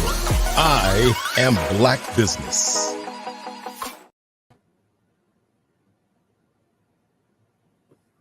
Good afternoon, business owners, entrepreneurs, thought leaders, and corporations. Welcome to the Black Business Network. My name is Dr. Tanya T. Wise. I am the founder and CEO of All New Beginning. I am your business moderator for this afternoon on Black Business Network. The Black Business Network is a 24-hour business network showcasing Black businesses, business owners, entrepreneurs, and thought leaders worldwide. We have speakers from North Carolina, London, Singapore, Africa, Japan, and cities all over the United States. The Black Business Network is a global community, sharing its business knowledge to empower, inspire, and educate businesses about business. This afternoon, our next keynote speaker is Sydney Wormsby. He is an experienced business executive with over 30 years of demonstrating success in developing, implementing strategies and solutions. Sydney also has a complex of high in any type of situation where he helps coaching teams and businesses that starts up, as well as have turnovers and help them transform new products, development and implementations of 6 Sigmas and total quality management techniques. Help me welcome to the stage, Sydney. Let's get ready to rumble. I feel like I'm supposed to be walking in with my cape on and good to see you. Good to see you. It's a pleasure to have been able to introduce you today. I give you the stage and I'm going to move out the way for you. Genius is coming and I'll see you on the other side. Thank you. Good afternoon to everyone out there. So as Dr. Wise said, my name is Sydney Wormsby, and I am a business growth and improvement coach. I also like to use the term guide because I really get very hands-on with my clients on taking them down the path from where they are to the growth result that they're looking for their business.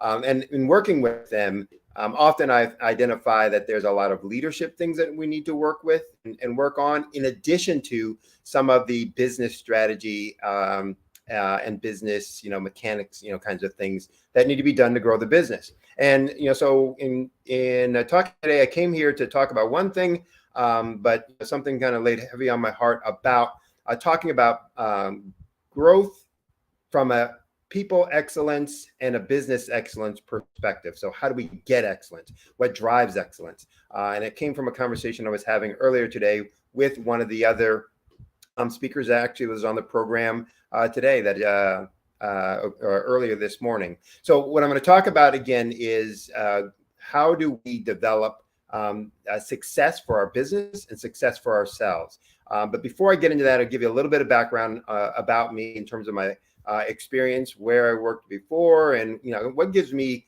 any credibility in this conversation and topic. So my background is very diverse, both in terms of environments that I've worked in, but also in terms of industries that I've worked in and worked for, but also in terms of level of responsibility. So I've been everything from a manufacturing engineer, a manufacturing manager with companies like Mead Corporation, an international paper company.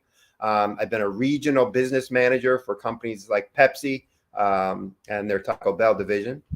I've been a global product manager, a global operations manager for companies like Citigroup and JP Morgan Chase, and a regional manager in terms of retail banking, also with Citigroup. So I've got a ton of experiences, in a variety of industries at a variety of levels, but I've also been an entrepreneur where I've owned and operated a 15 location restaurant group. I've done this business coaching and business consulting for almost 15 or a little more than 15 years. But I've also been an adjunct professor for one of the CUNY colleges, City of University of New York system for Brooklyn College, where I taught every course within the College of Business. And I also train youth athletes and an author and a speaker. And I looked at all of those experiences, trying to understand, what makes for success, for someone to be successful. I want to talk a little bit about that today in terms of defining excellence and, what it is, what it isn't. But also, how do we nurture those qualities that get or help us to deliver excellence for ourselves individually, but also, as importantly, for our companies. So as entrepreneurs, business owners, business leaders, if you're working for a corporation and not for yourself, we often feel set apart from everyone else. We have a different role, a different responsibility. We don't feel a part of the group because we're asked to lead the group. And that can lead to feelings of alienation, feelings of being set apart, feelings of not always feeling connected. And that can be problematic for our psyche and our mental state, emotional state, but also for our ability to be effective as a leader. We sometimes feel alone. Again, because we're working alone, we're leading everyone else. We're not supposed to be friends with the people that we're leading, or our employees, etc. We're supposed to have that kind of set aside, set apart, aloofness, etc. We often feel misunderstood because our role and responsibility is different from everyone else's. Maybe we think they don't understand all the things that we're responsible for, that we're trying to do, because they have a more limited perspective of what the environment is like. We all have those moments where we question, do I have what it takes to be successful? And I don't care how long you've been doing what you're doing, how good you were at it for that before, or how much success you've had in the past. There will be a time where you will question, can I get it done? Can I be successful? Will this work? And last but not least, there are times where we incorrectly measure what success and what excellence really is. We often will measure, especially in days and times like these, we will measure success and excellence by notoriety or popularity. How many likes, how many connections, things that really don't matter, at the root and core of things. As Black, corporate staff, as Black entrepreneurs, Black business owners, we also grapple with what is excellence? What is excellence for me individually? And what is excellence for me as my company? We've often had excellence defined for us.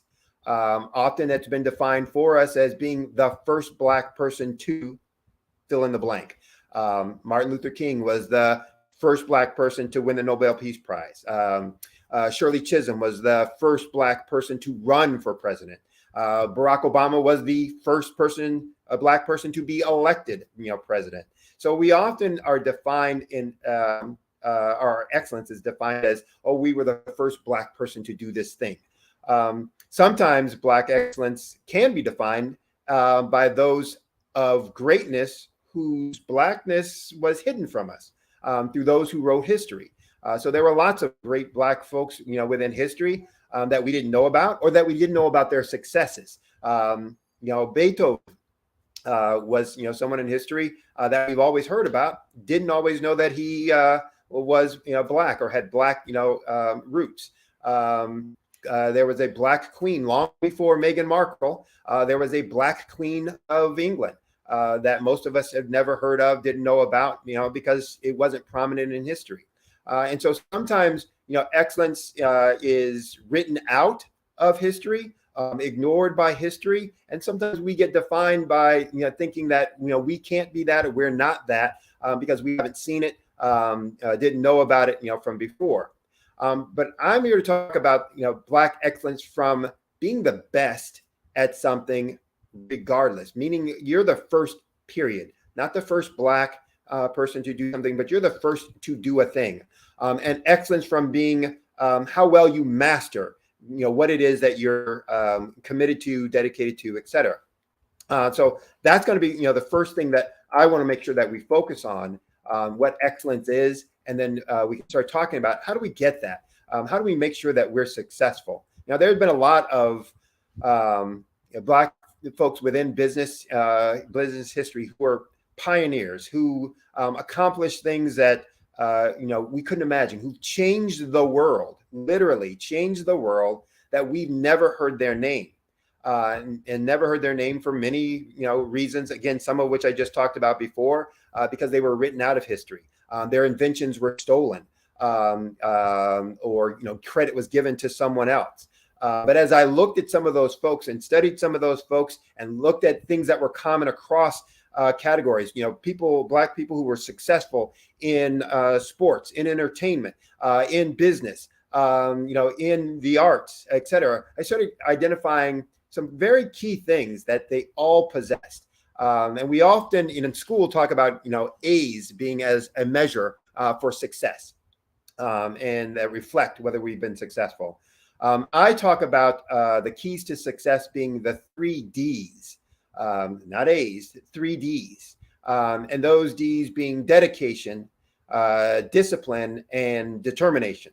And I'll get into that in a little bit, and talking a little bit more about what those are and how we demonstrate that, individually, and how we demonstrate that for the business. But I want to give a couple of examples of some folks in history who were Black business owners, Black business, entrepreneurs, who kind of pioneered success within an industry and, changed the world.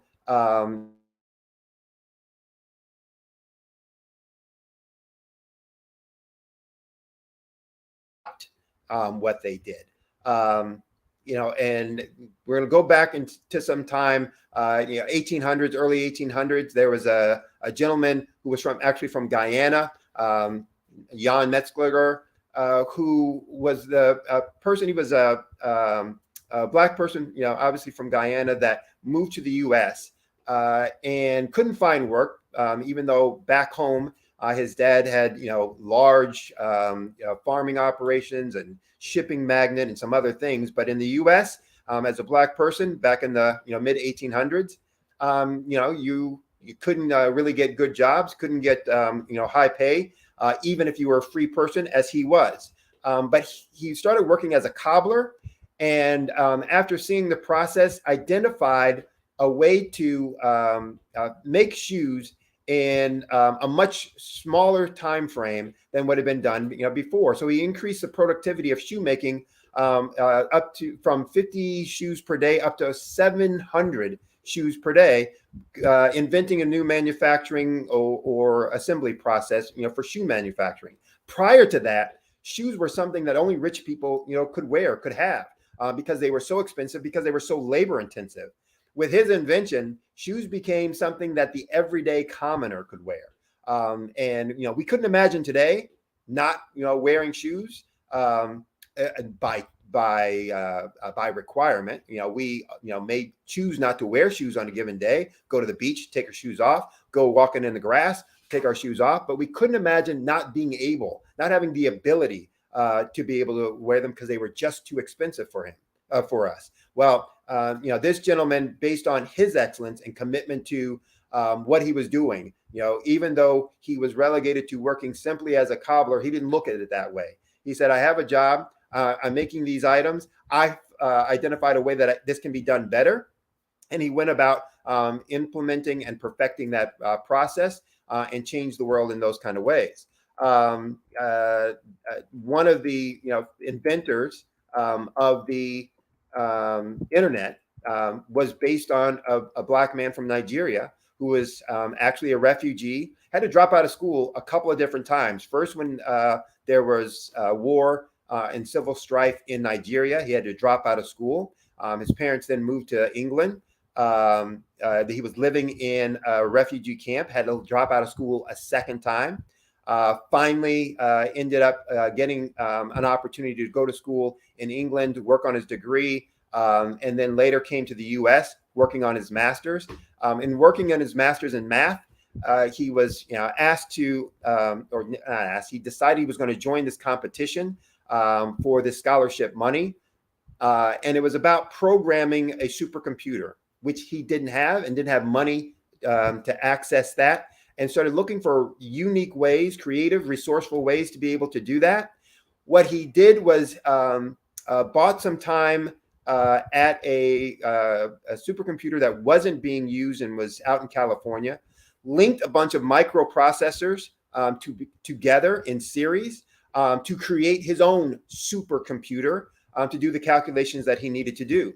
So he started having, based on this structure, all of these individual computers now talking to one another, and that was the foundation for the internet. His name was Philip Emeagwali. Most of us have never heard of him, but without what he did as a mere choice of being resourceful, created the structure and the foundation for the internet, which is something that is fundamental and foundational to what we do today, all because of his commitment to excellence and demonstrating some key characteristics, some key qualities that are critical for excellence. So there are lots of ways in the past. I could go through many more folks through business history that have demonstrated that. The woman who created and designed the GPS structure through mapping out the Earth topography, using math techniques that had eluded every other mathematician within NASA and some other government agencies. because of her work and what she was able to do and how excellent that she followed her process, we now have GPS that again has revolutionized what we can do within our daily lives. When I look at those folks, I start trying to understand what makes them the same. Even though in different industries, different segments and categories, different technologies, that they were performing in. And it really comes down to these three qualities, again, that I call the 3Ds: dedication, discipline, and determination. Dedication, I define as a commitment to a goal or to a vision, to a dream, to an outcome. And what does that mean? Individually, it means that there's something that is in you that you're passionate about and committed about, and that you want to see accomplished and achieved. And that can be something as fundamental as, wanting to, end world hunger, fundamental as that may be, and as tough as that may be. It can be something fundamental like, ending a specific disease. It can be something of wanting to see people treated a certain way. It can be something about creating a type of organization that you think is possible within the business world. But it's clearly something you are committed to, that is part of your passion, that we often talk about as your why. Why are you doing this? Why is this important to you? It's important and critical, and you won't find anyone who has been identified as being a person of excellence within a category, within an industry, that doesn't demonstrate that dedication. You will find people who are good at something, who are great plumbers, who are, great mathematicians, but not necessarily who have demonstrated excellence at plumbing, excellence at math, etc. And there's a difference between being good at something and being able to follow some steps and having a sense of excellence about that thing where you master it and you use that mastery to solve the problems of others. So, in success, we're going to have to identify or develop our skill and our attribute and qualities around dedication and being dedicated to something that's bigger than ourselves, that's more important than ourselves, that we find passion and commitment to. The second is in the area of discipline, and in discipline, we're talking about a commitment to an approach, a plan, a process, a strategy, a way of doing things. And it's important, again, whether you're talking about as an individual or as an organization, that discipline exists, that it's not haphazard about what you're doing, that when you identify, what works, that you will actually then stick to that process, rather than getting bored with it and wanting to move on, or thinking that it doesn't matter anymore because you've had some success. You'll find, whether it's an individual or an organization, those who find a strategy, an approach, and who have discipline about that approach. And it doesn't mean doing the same thing, for all time, because discipline can also be about a research process, an improvement process that will always keep you improving your results, improving your outcomes, improving your successes. But it's about being consistent to and committed to that strategy and that approach. Here are some examples. We talk about, those individuals who have been disciplined before, sometimes being fanatical. I'll use the example of James Brown in music, Michael Jackson in music, Prince in music. 3 different genres of music, at least 2 different, if not 3 different eras of time, but all demonstrated that same discipline about their work and their craft. And people would often describe them as being fanatical when they were practicing for a concert or performance. Their dedications were different. James Brown often talked about his dedication being to the show, to making sure that people had an experience, and a specific kind of experience when they came to see him and came to watch him perform. Michael Jackson talked about the commitment, his dedication being to the music and the message that music was going to to deliver. But their approach, to making music, to putting on a show was the exact same. Their discipline around getting everything just right, having everything in the right place at the right time. The approach that they used to creating their shows showed not only their dedication to their goal, their vision, their dream, but also their discipline around the approach that they use to be able to deliver those things. And third is the area of, or the quality and attribute of determination. And that I define as commitment to success. There will be lots of time in whatever your passion is, in whatever your dedication and commitment, is to, that things aren't going to go well. There's going to be an obstacle. There's going to be a failure. There's going to be something put in your path by someone else or by fate, nature, that says you're not going to get there this way. And the question is, what do you do when that happens? And if you look throughout all history of those folks who demonstrated excellence, when they got to do those points in their life, in their mission, you found that their resourcefulness, their creativity kicked in. They were able to solve a problem that hadn't been solved before because they found a way around that obstacle. They found a way to make it happen regardless of what was put in their path or what was being withheld from them. And whether we talk about whether it was in politics and government, whether we talk about in business, whether we talk about whether it's in sports or entertainment, anyone who was going to be successful, especially coming from the Black community, but that will be true for anyone, that they're going to demonstrate that the ability to be determined, to be creative and resourceful when times get hard, when obstacles are present, when struggles are ensuing, and again, whether that was man-made or whether that was naturally occurring. The important thing here is understanding that these attributes exist in all of us. And again, dedication, discipline, and determination as qualities and attributes aren't different for success for Black folks and Black people, Black business owners, etc. It's important for everyone. I used examples of folks, who were in Black business or Black history as a way of giving examples for that. But it's true, for anyone who wants to demonstrate excellence in any category or area. The important thing is also making sure that we understand this is not only about us individually, that we need to demonstrate these qualities as an individual to be successful.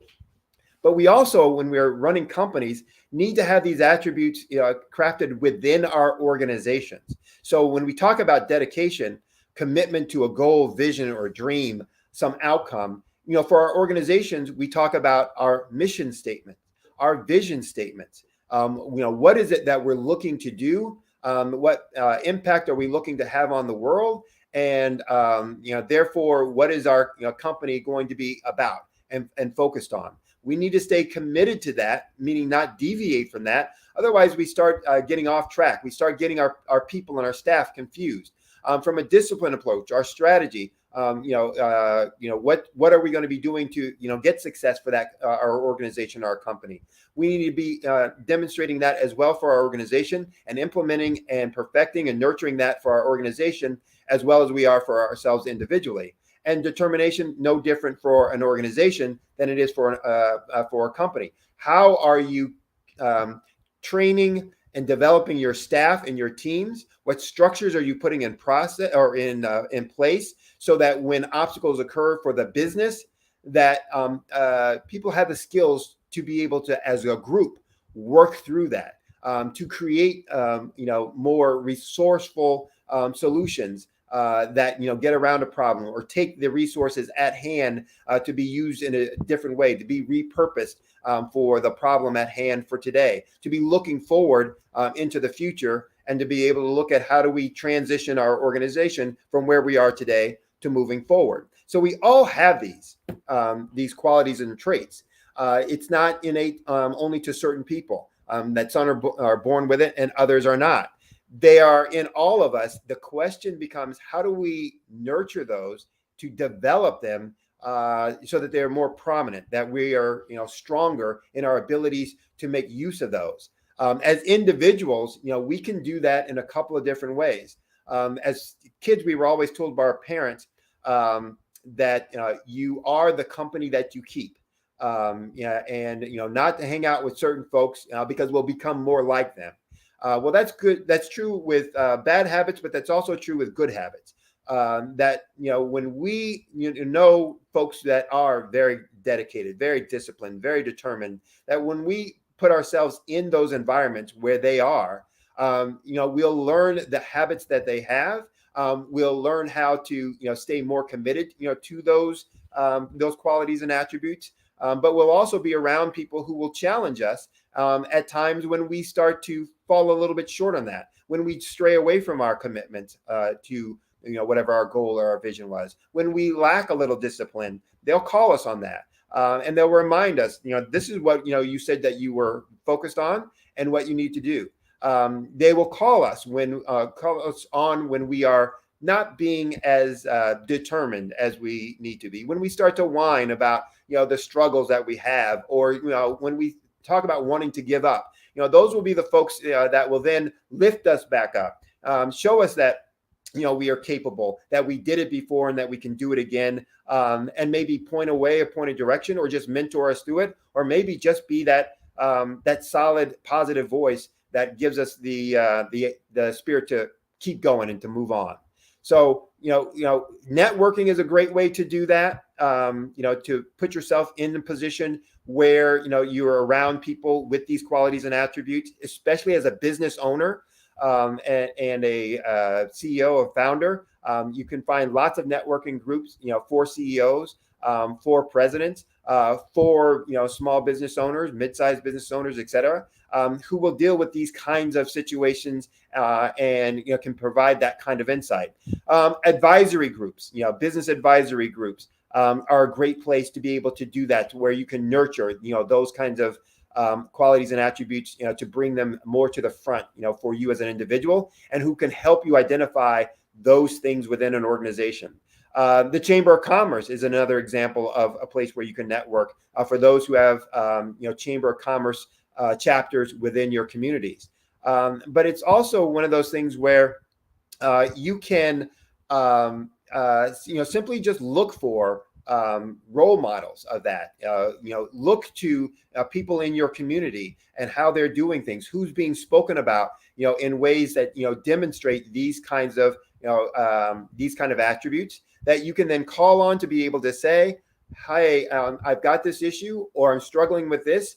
Can you mentor me? Or would you be interested or willing, to talk with me and give me some guidance and give me some advice?" Those are the ways that I've found, in my own personal life and personal story, that I've been able to get strength, from folks when I, faltered a little bit. But it's one of those things where if we are not building these attributes stronger and stronger within us, we find that the other things that we experience from being a business owner, that aloneness, that being set apart, that feeling like we are the only ones that are focused on a specific agenda, can start to wear us down and cause us to falter and want to give up.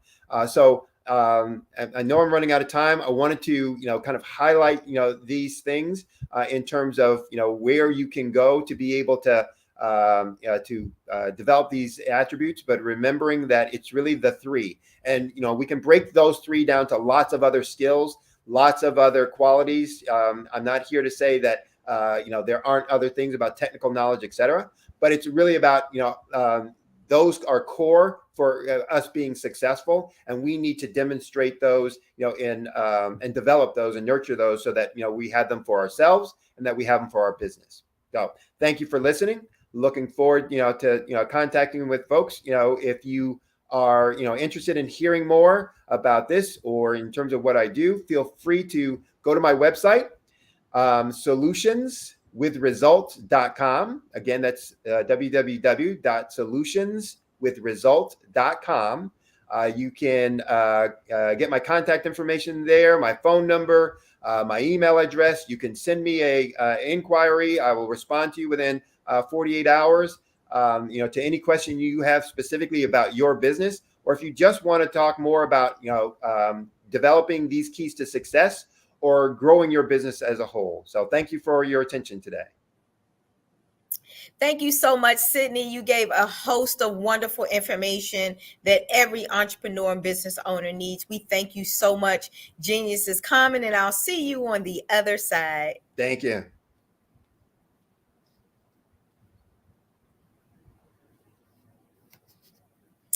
Black Business Expo mission is to raise funds for high school seniors going to college or K through 12 entrepreneur. This expo is a fundraiser for students. They may go to www.blackexpousa.com to donate to the scholarship fund, or you can use Cash App, which is $BBXUSA. Our goal is to give laptops up to $5,000 to 10 students. Students can also register online at blackbusinessexpousa.com. Every dollar counts. So we want to remind you to donate to the scholarship fund. We also would like to thank our Black Business Expo USA sponsors for July 2023.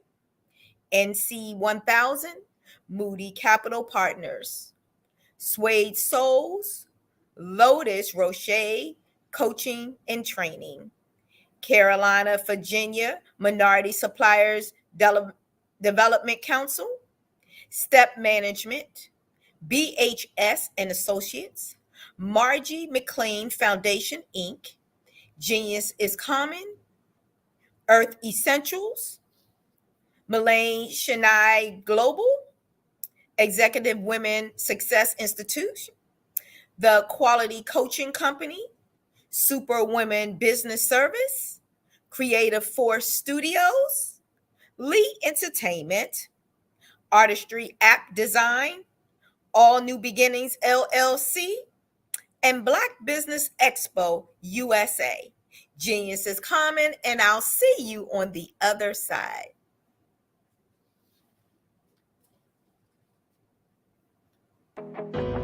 I am Black business. From the moment I wake until the time I sleep, I am Black business. I am Black business. Are you Black business? I am Black business. Do you support Black businesses? I support Black business because I am Black business. Black Business Expo, one of the largest business showcases in the history of Black business in the world.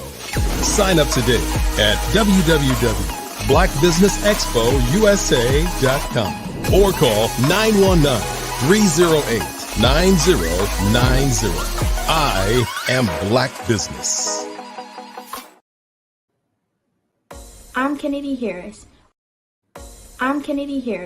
My genius is being an entrepreneur. I'm the CEO of K-Lock, a company where I develop my very own line of kids supplements. I currently market my multivitamin for kids to help combat weak immunity. During the pandemic, research has shown that having a strong immune system is key to fighting off disease. My vitamins are for kids, but adults can benefit from them as well. I'm adding a proprietary blend to my supplement line. I want to create my own blend so that I have a competitive edge in the marketplace. Staying healthy is important to me so that we live longer and have healthier lives. My website is klockproducts.com. That is K-L-O-C-K. Genius is common.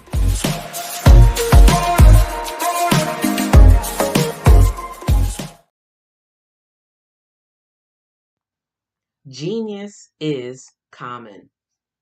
And my genius is nutritional strategy. I am Shawnee Smith, the owner and creator of Can Do Spice. Can-Do Spice was created because I knew that adding herbal and mineral supplements to my diet did not have to be boring.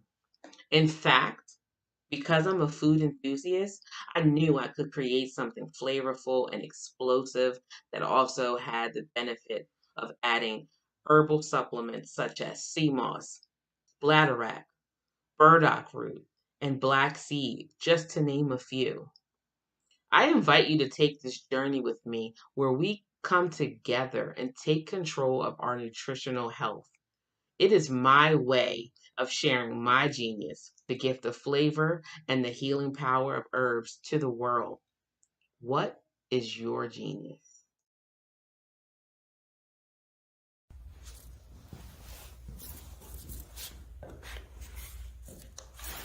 How you doing? I'm Rodney Allen Rippey. Yeah, the child actor. Well, now, leading man. Some of you might remember back in the day, the Harlem Globetrotters popcorn machine. Remember that? Well, it was a Saturday morning special that would come on, and I was there with Geese and Tex and Meadowlark Lemon. Remember the show? Well, I had a great time. And I have to say a huge, huge thank you to all my fans out there. Thank you for all the years of support. I went on from the entertainment industry. I started getting into producing and directing. And now, hey, here I am. I'm a studio executive here in Burbank, California at 2526 Studios. I have to say, it's been pretty good, but the best is yet to come. Please stay encouraged. Keep reaching for your dreams and never forget that genius is common. Remember that. Genius is common. No matter what anyone says to you, no matter how tough the road may get, keep striving. Keep reaching for your dreams. And always know that you are worth it. Everything that you put into yourself, everything good that you pour into your life, you are worth it. And when the times get tough, when things don't go exactly right, it's okay. Dust your shoulders off. Stand up strong. And remember, genius is common.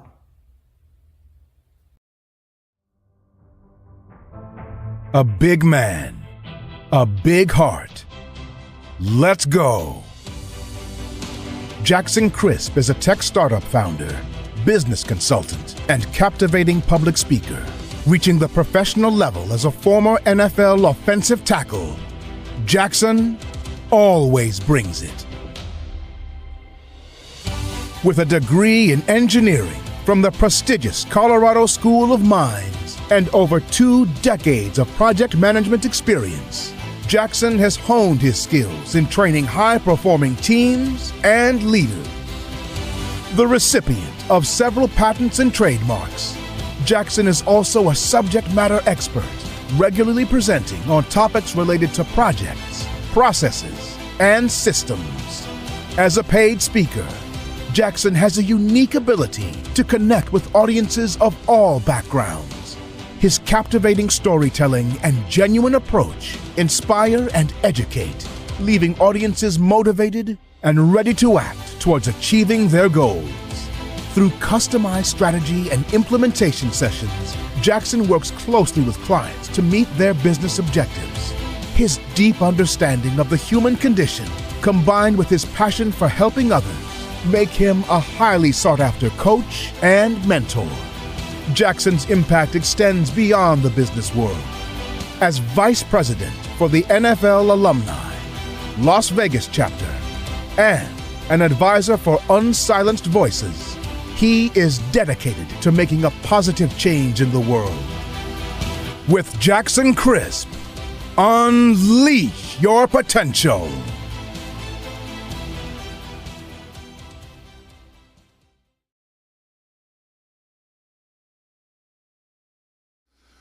And then the last thing is, you can have those first 2 things with the wrong intention, and bring damage to the earth and the world and to each other, or some level of it, or you can be heart-centered, and that's the heart.